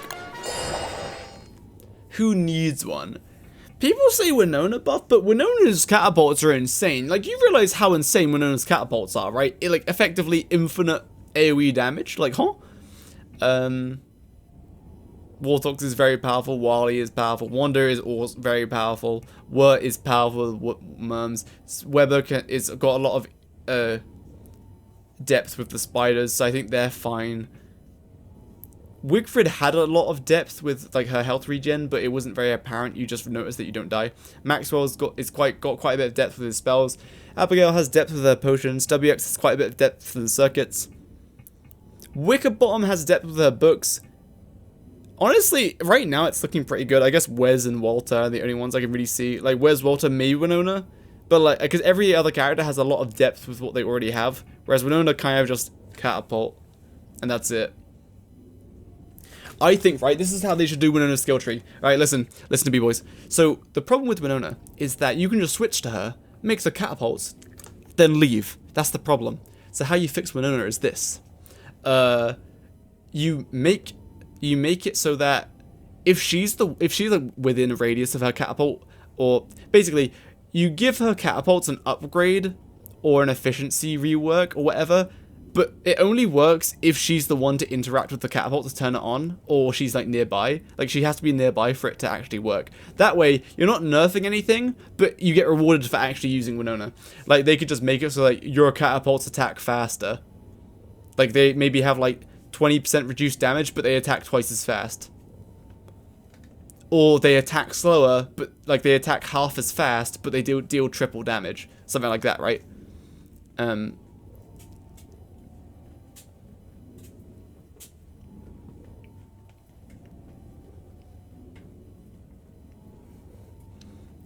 And like they could, I don't know, upgrade the spotlight to make it have a huge, disgusting range, but they might make it so that like, oh, when you plug a gem in, the generator works more efficiently for Winona, so it like lasts longer. Yeah, like that'll probably be stuff like that. I think on the skill tree there'll be like refinery machines. That would be cool. So imagine you have like a bajillion logs to craft into boards. You put them inside the refinery machine, which has a massive inventory, and whatever resource you put in there, it just refines it to whatever it's meant to be. So if you put in a ton of logs, it will turn them very slowly. It will turn them into boards, like half as fast as if you crafted them yourself, but it does it automatically. You don't have to do anything. What stuff should Walter get? Honestly, I don't know. Unlock new slingshots. One that attacks really slowly, but is like got a really long range. One that attacks a bit faster, and that is just a straight upgrade from his default one. You can attach something like robotic arms to yourself, which helps you with gathering. That sounds funny. Yeah. You get little spider arms on your back, and it like picks stuff up automatically. Yeah, like the lazy forager. Also, that would be kind of balanced, but like kind of annoying because it'd probably go on your body slot. But yeah, that would be something. Catapult was back. Yeah, Maxwell's prison kind of breaks a lot of things. So whenever I think about these characters, I don't really think of them as comboing with each other because yeah, the game is very, very. I mean, I should say it's easy with multiple people if multiple people know what they're doing. Because because the game gets harder if you have a bunch of people who don't know what they're doing. Nuke the world. Yeah, I think they were very safe with Wilson's skill tree, but also, in comparison to the rest of the skill trees, Wilson's is like, yeah, it's pretty generic, just transmuting items, and it enhances his beard, so it's like, it's still generic, like as generic he was in relative to the rest of the characters before their skill tree. I think it's cool that they just said, you know what, no more safe, and they just went crazy and just made Willow become a firebender. I think that's very cool. Because we haven't really seen anything that absurd like that, right? Nothing that absurd has happened. Like, it's not been actual new stuff, it's just been buffs, right? Like, critting that already existed, throwing dumbbells, you could already do that. I'm trying to think, what new things did they add? The transmutes are pretty huge. I think the transmutes should get a lot more praise, because the transmutes are pretty insane. Like, These transmutes are the reason why the Varg farm is so good now. The Varg farm before was kind of like a meme, because it's like, yeah, it's cool, but like, why though? You know what I mean? Hound's Teeth, what for? Red and blue gems, what for? To make purple gems? Like, that would be it. To make purple gems, to spam Telelocator staff, so that's kind of it. But now it's like, oh, you can just make green gems with them. And with the Hound's Teeth, Howlitzer. You know what I mean? That's why I'm making the video about the Varg farm now, because it's like actually useful. Monster out of the meats, yes, very true. Planar Splash, wow. Makes him a switch character. Yeah, that's pretty accurate, I'd say, because this. Good, but there's no other reason to play Wilson, not even as a beginner. I mean, yeah, but you could have said that about all, like Wilson before anyone got skill trees. Because you'd be like, well, why would you play Wilson? You just get a beard. I could just play Abigail. I mean, Wendy, and I can have Abigail, you know what I mean? Oh, that's right. That was a new thing. Woody got the skill tree, the tree guard idols. And he actually got teleporting as well, now that I think about it. Like, Woody was also a good skill tree.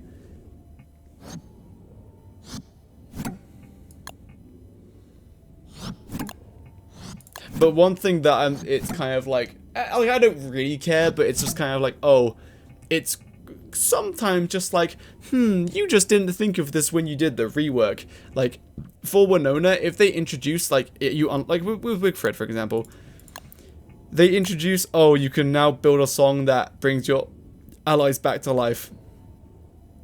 Like, what? Huh? Did you just forget to add this into the rework? Like, there's no reason why this couldn't have just been in the rework. Other than you just didn't think of it at the time or thought it would be too OP. So yeah, a lot of this is just kind of like, that could have just been base part of the base character, but a skill tree basically is just part of the base character now, because you'll reach 15 insight points and then unlock everything. Beard storage is pretty fun, even though other characters have better storage filters. Yeah, just like free inventory space. Treat Wilson as a beginner character when you don't have to pick him as a beginner at all. Yeah. Yeah, Wilson like forces you to learn everything though. Like actual healing food and armor and stuff. Whereas like Willow and Wendy also teach you to do that, but you have a safety net being Abigail and Bernie.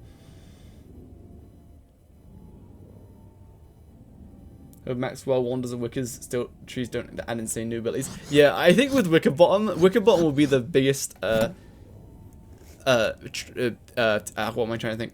Biggest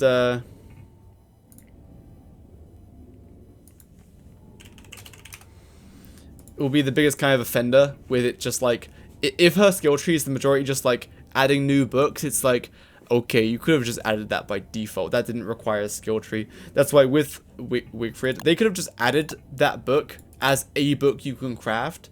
There was no reason to put it on the skill tree. Yeah, I mean, unless they're saying, oh, it's so powerful that we're like barring it from being used by default, you have to unlock it on the skill tree, which is like fair. So yeah, I don't know what they'll do for Pokemon, but right, I think they've done all the characters in the right order for the skill tree so far. Like all of the ones that needed it, like Wolfgang kind of probably didn't need it, but like still. Song storage allowed to auto song. I think it's fine how it is. Headline tree bigger. I think it's kind of a stretch. I think with Wigfrid they didn't really have a lot of ideas. You can tell because if there's these filler skills that don't really do anything. Because it's like you get these filler skills to then just to unlock something completely new.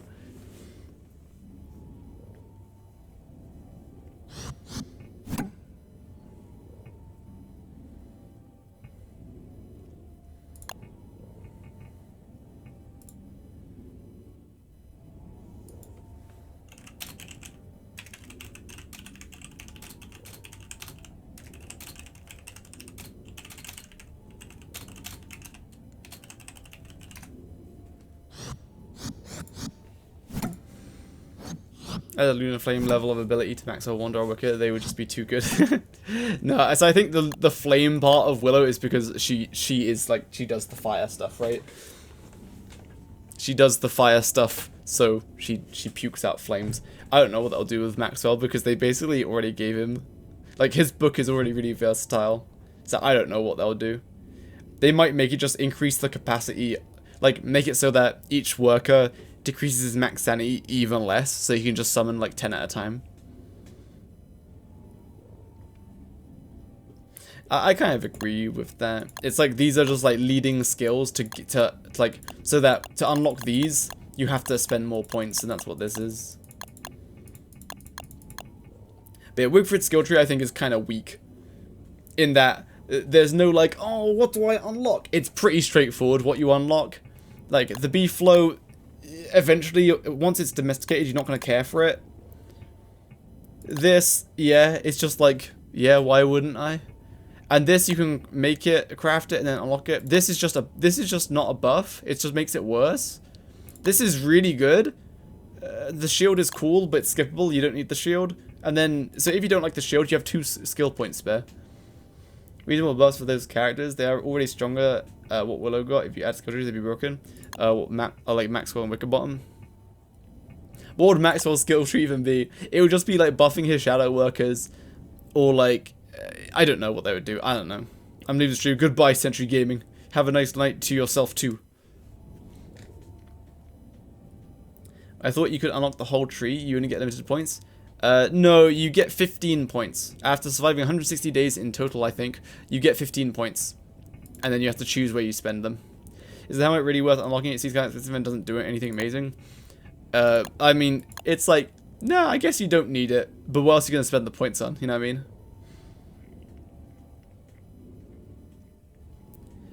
Also, the helmet is decent because most, if you're using, like, Wigfrid gives you like renewable helmets, right?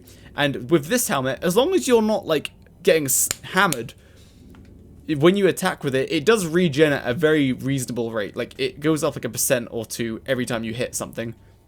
Oh, I guess it depends on what you're fighting, but like it does go up. So like a Wigfrid with one of these helmets, yeah, you won't need to, like, it doesn't feel like it's a waste wearing these helmets because eventually they just break, whereas this one it just auto regens like the Dreadstone helmet. But then again, why not just use the Dreadstone helmet? So it's kind of like, if you don't want the Dreadstone helmet for whatever reason, does the same. But oh, I agree. But there's people who won't want to use Dreadstone because it drains sanity, and also this is like accessible on like, it's not day 1. You have to wait till winter. But you can use the spear to hit the birds to get the feathers. And new spear, you'll be getting the Bright Shade Sword, which is better. Is it? Are you sure? I guess it depends what you're fighting, but I'm pretty sure it's not.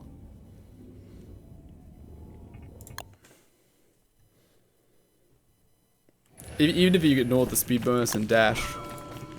Well, the speed bonus I kind of see as like, yeah, it should probably give the speed bonus, because if you were using any other weapon, you would be switching to the walking cane between attacks, right? So like the speed bonus is kind of like, yeah, if you didn't have that, then it'd be kind of poopy.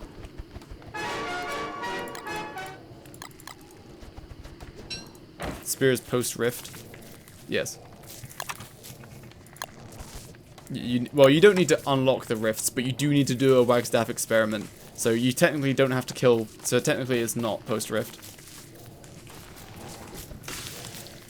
Oh, I think you meant right that the sword is post rift, whereas the spear isn't. So yeah, the spear is, you would gain it earlier. Anyway, let's throw down the planar enemy.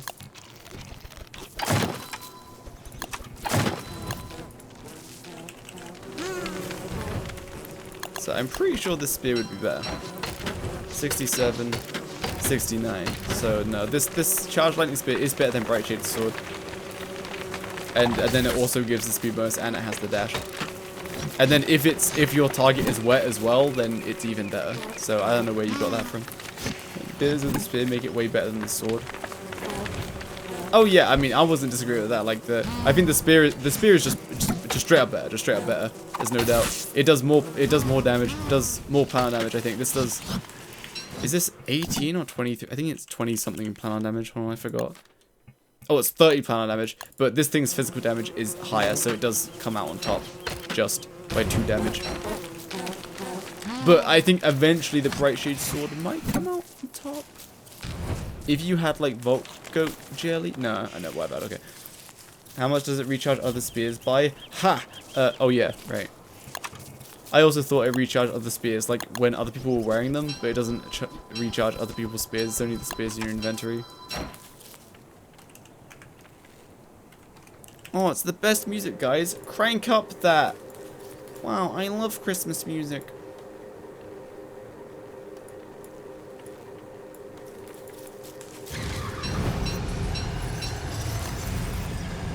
How's those lunar flames, Willow?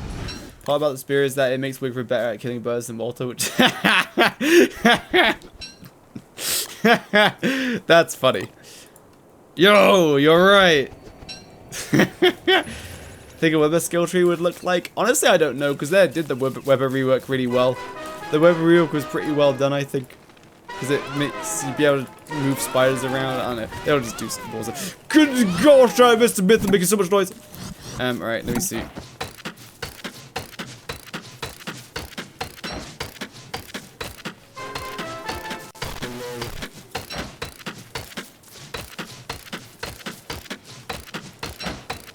Oh.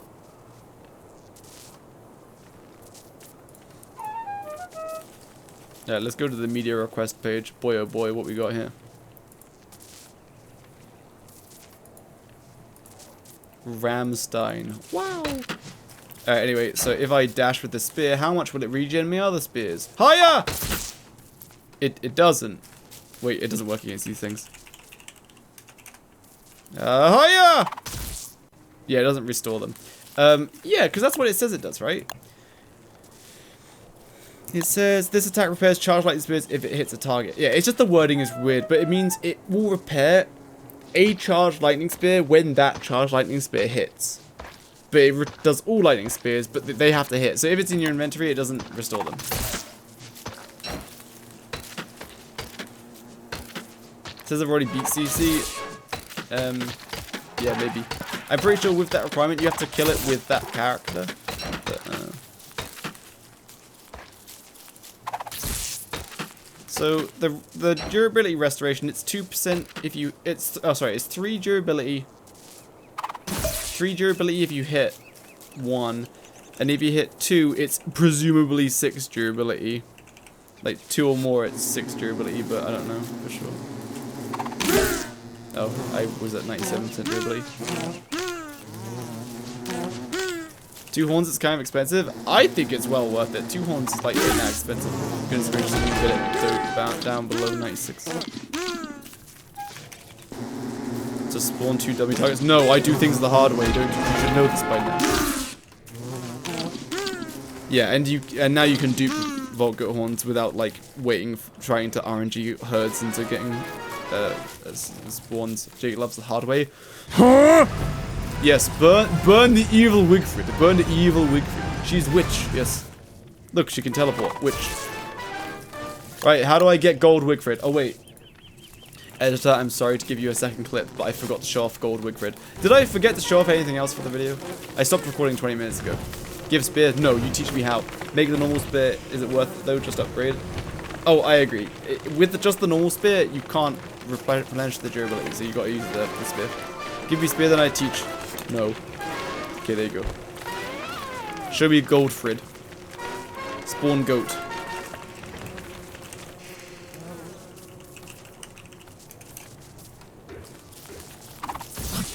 Goodness gracious. He's zooming. Oh my god, skill issue. Major skill issue right now. Okay, never mind. Whoa.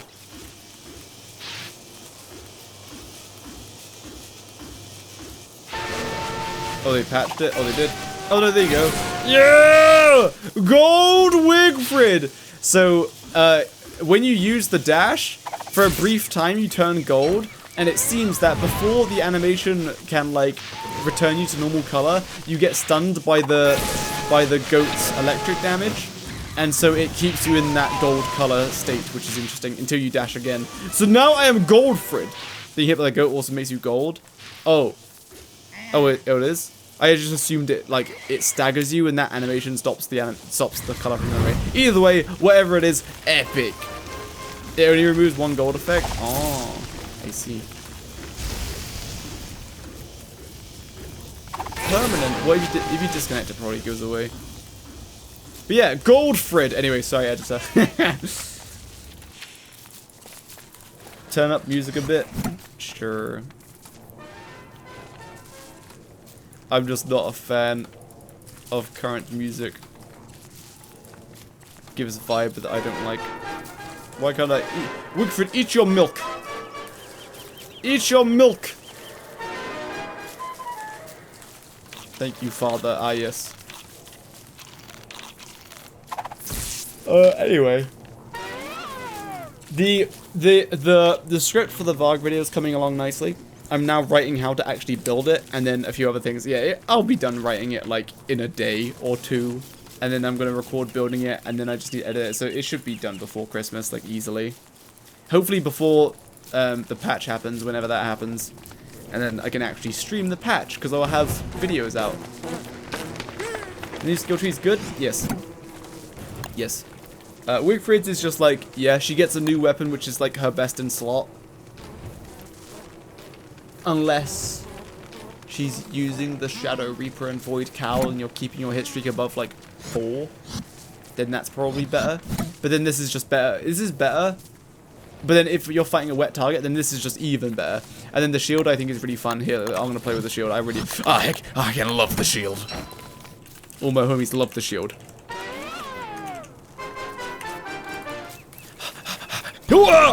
Oh. I made a mistake. Give me shield. What about if I just gave you free crafting? Wow.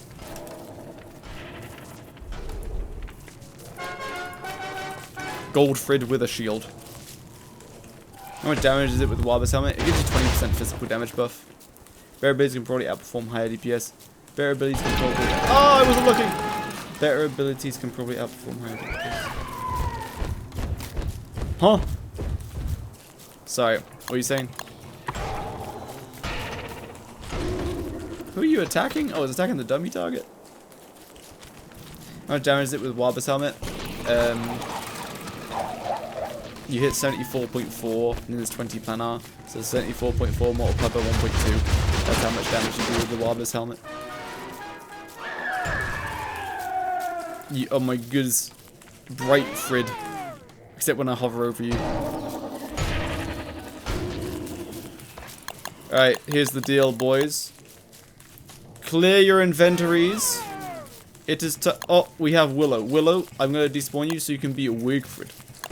Pick Wigfrid with whatever skill tree you want, but unlock both of the skill, both of these block things. Yes.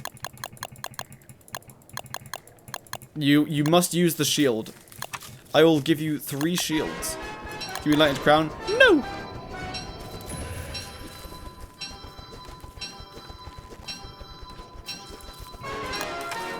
I want to see it gold. No, no.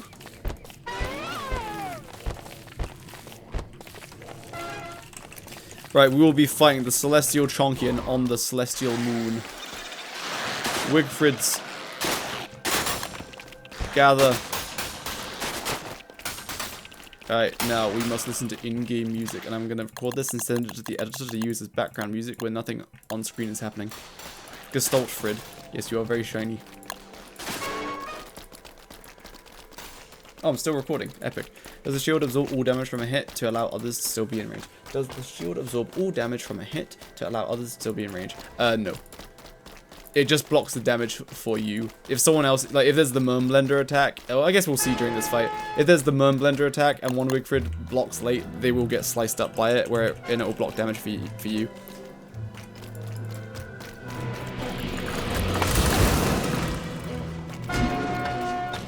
Oh! Ah! Ah!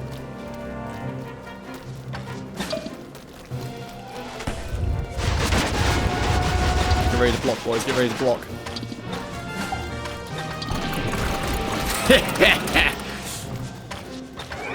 Oops.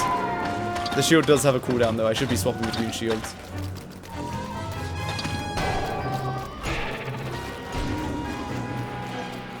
I'll be really tank for them. I mean, if she grabs the aggro, she can just tank the hit, though. Uh-oh. Uh-oh, Wigfrid. Uh-oh. Wait, what was it aiming for? Oh, it was... Goldfrid was so bright that I didn't even see you there. The epic block. The only thing, if you're in multiplayer, you don't really know who it's aiming for. So as you can see over there, I blocked the hits that were going to hit me, and it didn't block that guy's hits. Mr. Legs hits. So if you're going to go block an attack, because you think it's going to hit you, but like that attack didn't, now it's on cooldown for a long time. But if you bring a second shield, then it doesn't really matter. Oh, I died.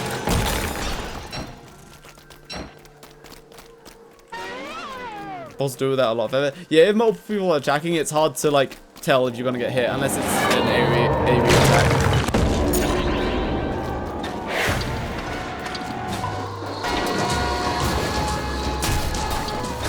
I'm just gonna block triple lasers.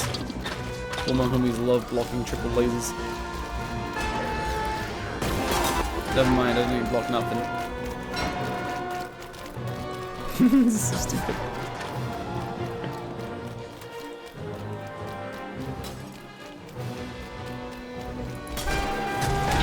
Oh, I blocked and immediately got staggered from the thing. I wanted to see if I could block the pillar thing. Oh, I exited the block stance a little too early there. Get 'em, boys!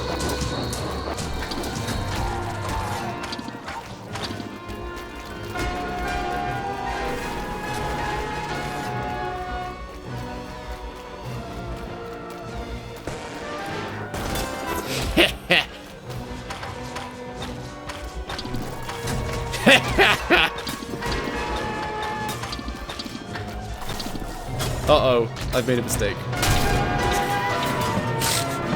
My shield couldn't tackle the stalks. Is it even better than something like the lightning spear? No, no. The lightning spear is always better. The lightning spear is always better because it does more damage, and that's kind of it. And if you need to dodge, you just use your special attack to dodge, or you just dodge normally.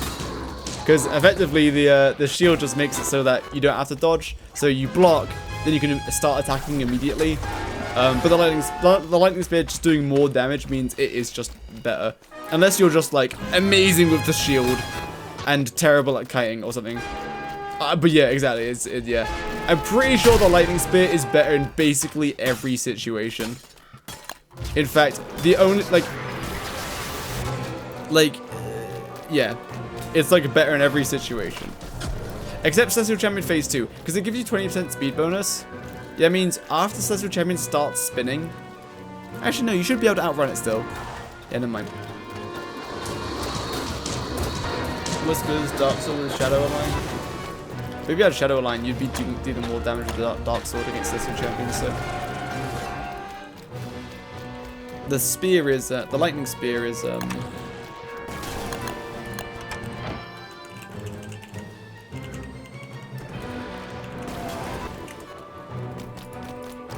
I think at least, hold on.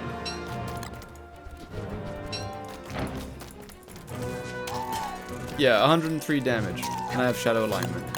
So, yeah, this is just better than the Dark Sword. Hiya! I missed. Yeah, 103 damage. Dark Sword would be 68 multiplied by 1.25 multiplied by 1.1. I don't think it's that high damage. As high as this, at least. Also, I cheated and I revived myself. Don't worry, guys. What's up? It's your boy, Wigfrid Skill Tree. And I'm just gonna revive you guys for free. I do need 50 inspiration first, though.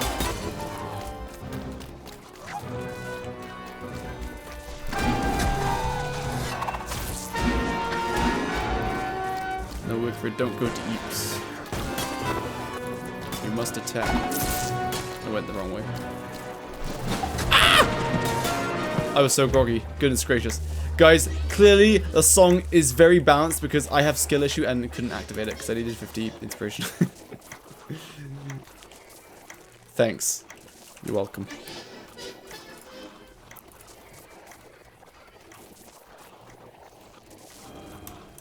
One second. I have a very epic command that can solve this. Also, I've been rummaging through the Varg code today. And remembering some things. Oh no, we're all dead. That's a shame. Oh, I'm alive again. How fast does Dragonfly attack? I think it's just over 3 seconds because you can get 7 attacks in. like, if you're like really, mamma mia, you're very precise. Maybe once every 4 seconds. If you're, mamma mia, very precise, you can hit 7 times and then dodge. Yeah, so 3.5 seconds. Outrun it even with only a mag if you have a little genius and spirit stuff. Yeah, I remember someone asking yesterday, or it was in someone else's stream, they're like, can you, oh no, yeah, it was when we were reviewing Lord Lee's Celestial Champion run. And someone asked, like, is a mag enough? Oh, you did, right, yeah, and I confirmed it. And then I just forgot just now. Because what I was thinking is that, so with the mag comparison, because you would take off the mag, have Celestial Champion start running after you, then put the mag on to gain the speed burst afterwards. Whereas with the spear, Celestial Champion sees that you're wearing the spear and will match your speed. Because Celestial Champion Phase 2 has a default speed, which is like almost as fast as you with a walking cane or something. You don't need to unequip it. Right. Oh, sorry, that's if you have a walking cane and a mag. If you have a walking cane and a mag, it will just match your speed and then come after you. But it always travels at a minimum speed, being, I guess, roughly the same as a mag, so like 20% speed bonus. So what I was thinking is, to be fair, this was a very fleeting thought that I really didn't put much thought into, but now that I'm saying it, it's not correct. Test it like Saturday. Oh, I believe you. I believe you. But if you had like the charged spear, it would match your speed, but that speed should be enough so that, like, that's its minimum speed anyway, so you should be able to outrun it anyway, so that's fine. Because it's the same speed as a mag. Mr. Mither, my savior. Goodness gracious, Mr. Mither, I've died again. Oh! Ow! And he blocked the lasers! He blocked the lasers! Woo! Mr. Mither, quick, gain more inspiration! Skill issue has striked. Can you charge right before second phase easy attack and avoid it with the spear? I mean, I guess you can usually very accurately tell when the spinning attack is coming because it just has a cooldown. And like there'll just be because there's always a big pause between attacks, so you just know when it's coming most of the time. So yeah, with phase 2, if you don't have enough speed burst, you just dodge preemptively, and with the spear, you can just keep attacking, then dodge away, or like yeah, you still have to run away preemptively-ish. Means that at 1.2 or 1.25, so you can outrun it. Yeah, exactly, right. So it spins at a minimum speed of 1.2, but if you have more speed burst, then it matches your speed burst. But yeah, its minimum speed is 1.2, effectively equivalent to a player. Yes, true. Wow. So that's why if you see like a WX with max speed, and it happens to, and just Celestial Champion is targeting the WX as it spins, you can like run WX into a bunch of people because Celestial Champion is moving at your speed and everyone else is moving really slowly. That's what I did in, I forgot what run.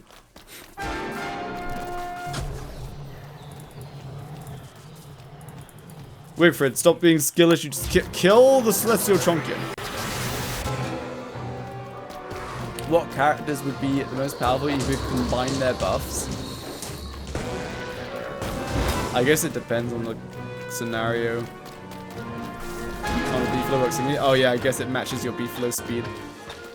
I don't know. I guess like Wolfgang because damage, and Wanda because damage and teleport, and no, it'd be like I don't know, Wolfgang Wartox, Wolfgang Wigfrid if you're solo.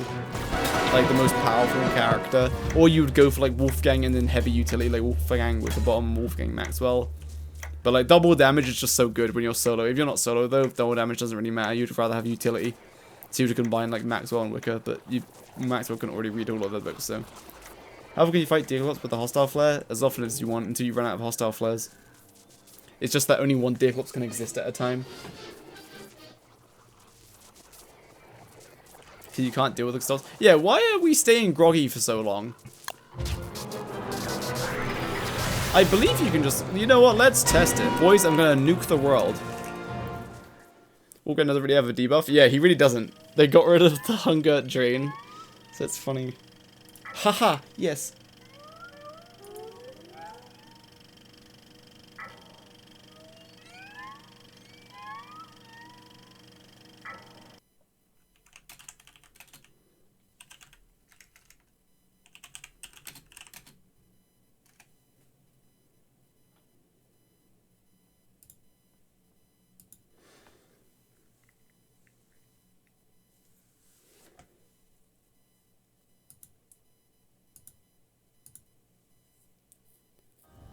The animation change, which is weird, but can I get it?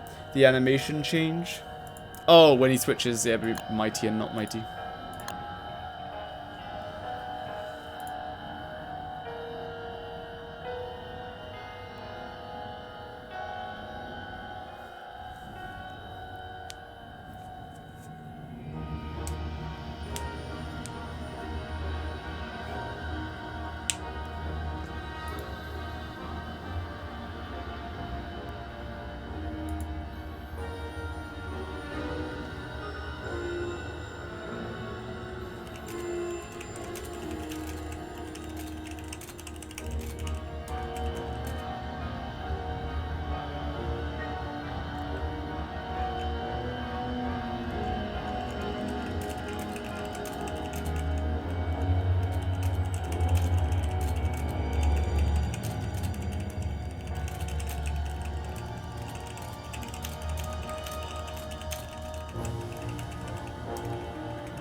Hello, Aaron Goldson. Right, what are we doing? I forgot.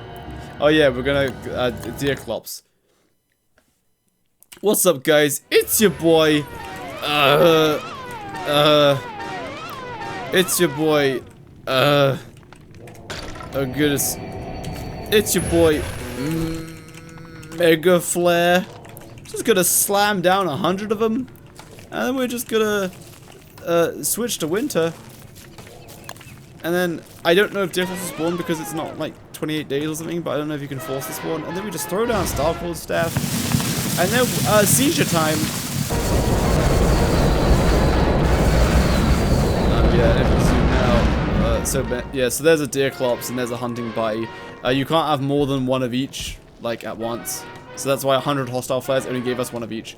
And each flare gives you a 40% chance at Mactus and a 40% chance at Jakeyosaurus, not one or the other. It's just a 40% for each.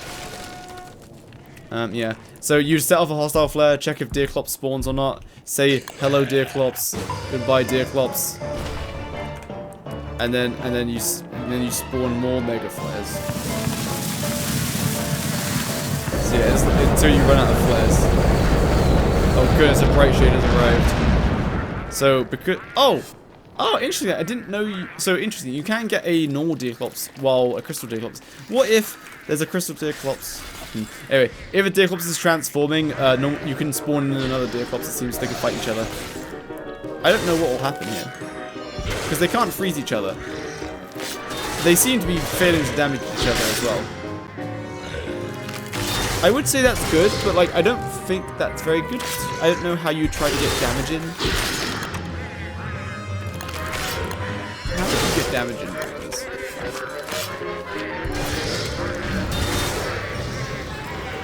Jakeyosaurus powered Varg farm? Yeah, just have two Jakeyosaurus jamming it out, constantly doing AoE damage. Then the hounds will eventually kill them. Unstoppable force was an immovable object. It's true. What do you think about Wolfgang and Clement Mighty with anabolic steroids? Ah, yes. Yeah, they don't seem to be damaging each other. Would they despawn? If it was autumn and we all left, then as soon as they go off screen, then yeah, they would despawn.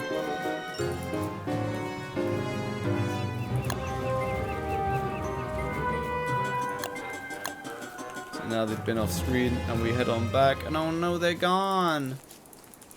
Oh, my dear Clumpses.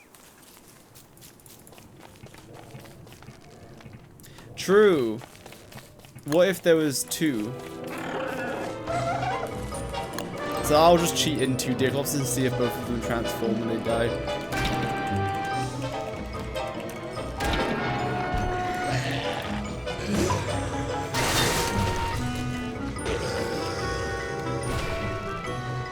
I assume you'll just get two, yeah. Yeah, like, the only limitation is you can't have two normal Jakeyosaurus, I guess, alive at the same time. So if I Mega Flare again, because there's only Crystal Jakeyosaurus now, can I get normal Jakeyosaurus?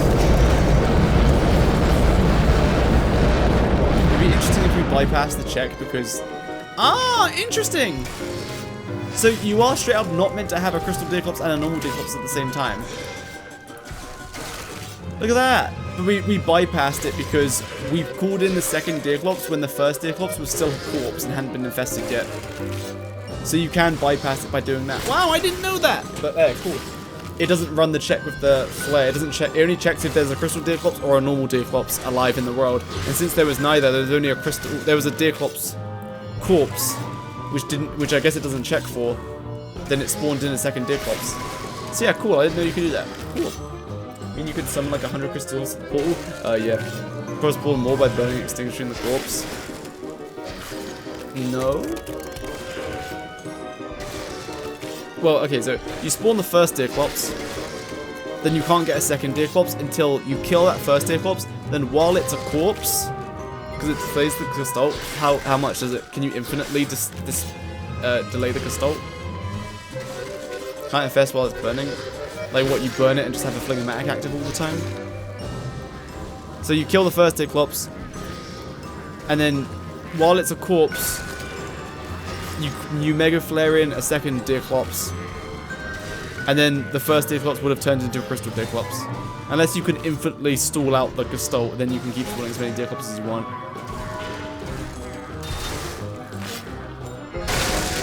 The burning aborts the transformation completely? Oh, does it? Like when it gets set on fire, does it despawn the Gestalt? You can stall for ages? Oh, really? Then let's try it. My fellow Wigfrids, become God. You have God mode now.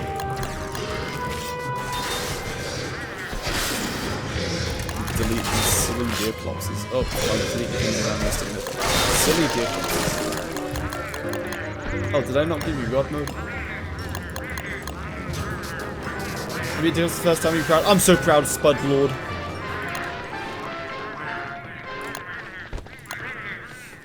Alright, so let's try it. Wigfrid, get ready with a torch or something.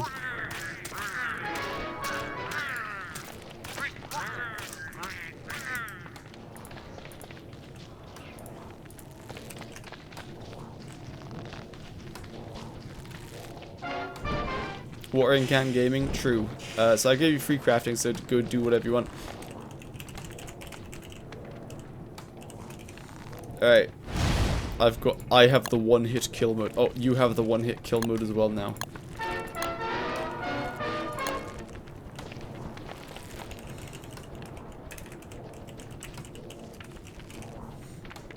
Five will probably be enough each time.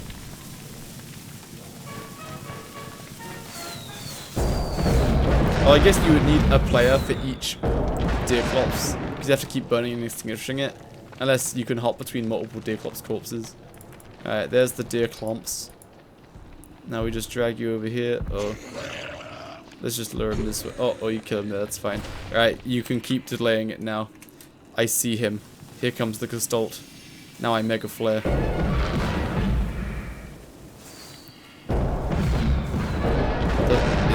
It still hovers. Yeah, that's what I thought. I didn't think it just despawns. I thought it just hovered.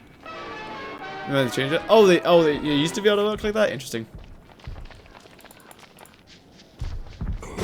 Alright, there you go. But try to delay that. So now, with that being dead, now you can Mega Flare in a second one. So try to put it out. Can you not put it out now, like after all? Oh, another Deerclops.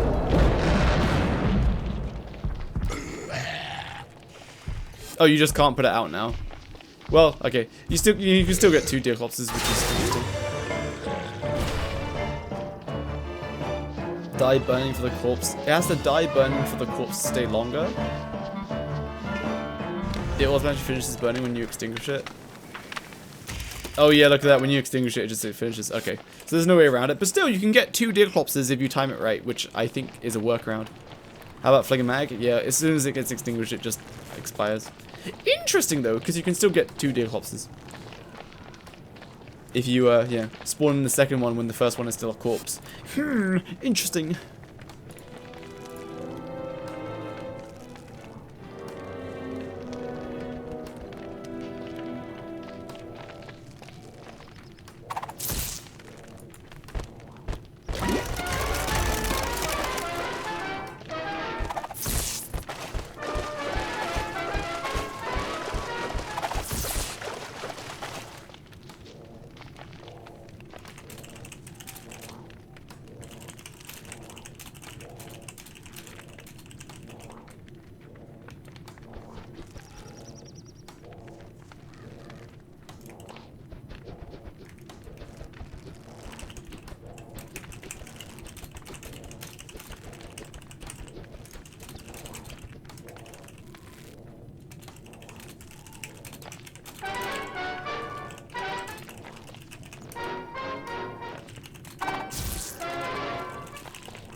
grabbing ladders? Oh, I don't know.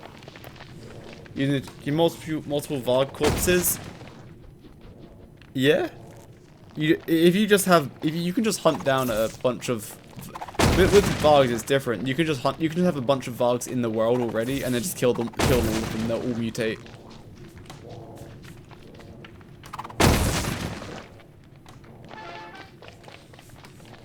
Move statues. Oh, look at that! Does it shift them to the side to make room for your dash? Oh yeah, it totally does. It just moves them out of the way of your dash. Interesting. Anyway, good stream, boys. I'm leaving now to go write my script and spend time with Mammy because it's getting late. It's 8 p.m. 8 p.m. Alright, I'm leaving now. Thanks for watching, boys. Thanks for the subscribers. Thanks for the tier 2 subscriber. Thanks for the 2 raids by Angry Foon and Nuliha.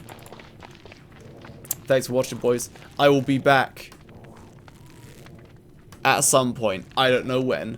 I'm leaving now. Good night. Have a good rest of your Monday. I'm going to the dentist tomorrow. Bless my teeth. Alright, make sure to send me various angles of your balls. Huh?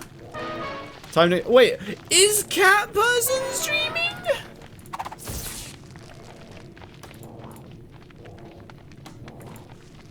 Oh my goodness. Cat Person streaming? Guys. Make sure to raid Cat Person Television and say, Jakey Polite... wait, hold on. Jakey Polite Smile. Hello, Cat Person Television. That's what you have to say, okay? Hello, Cat Person Television, Jakey Polite Smile, okay? Okay? Okay? Alright. Go, go, go! Oh, no, actually, or you can do JKW exclamation mark. That's also good. Like JKW +1. Alright, bye.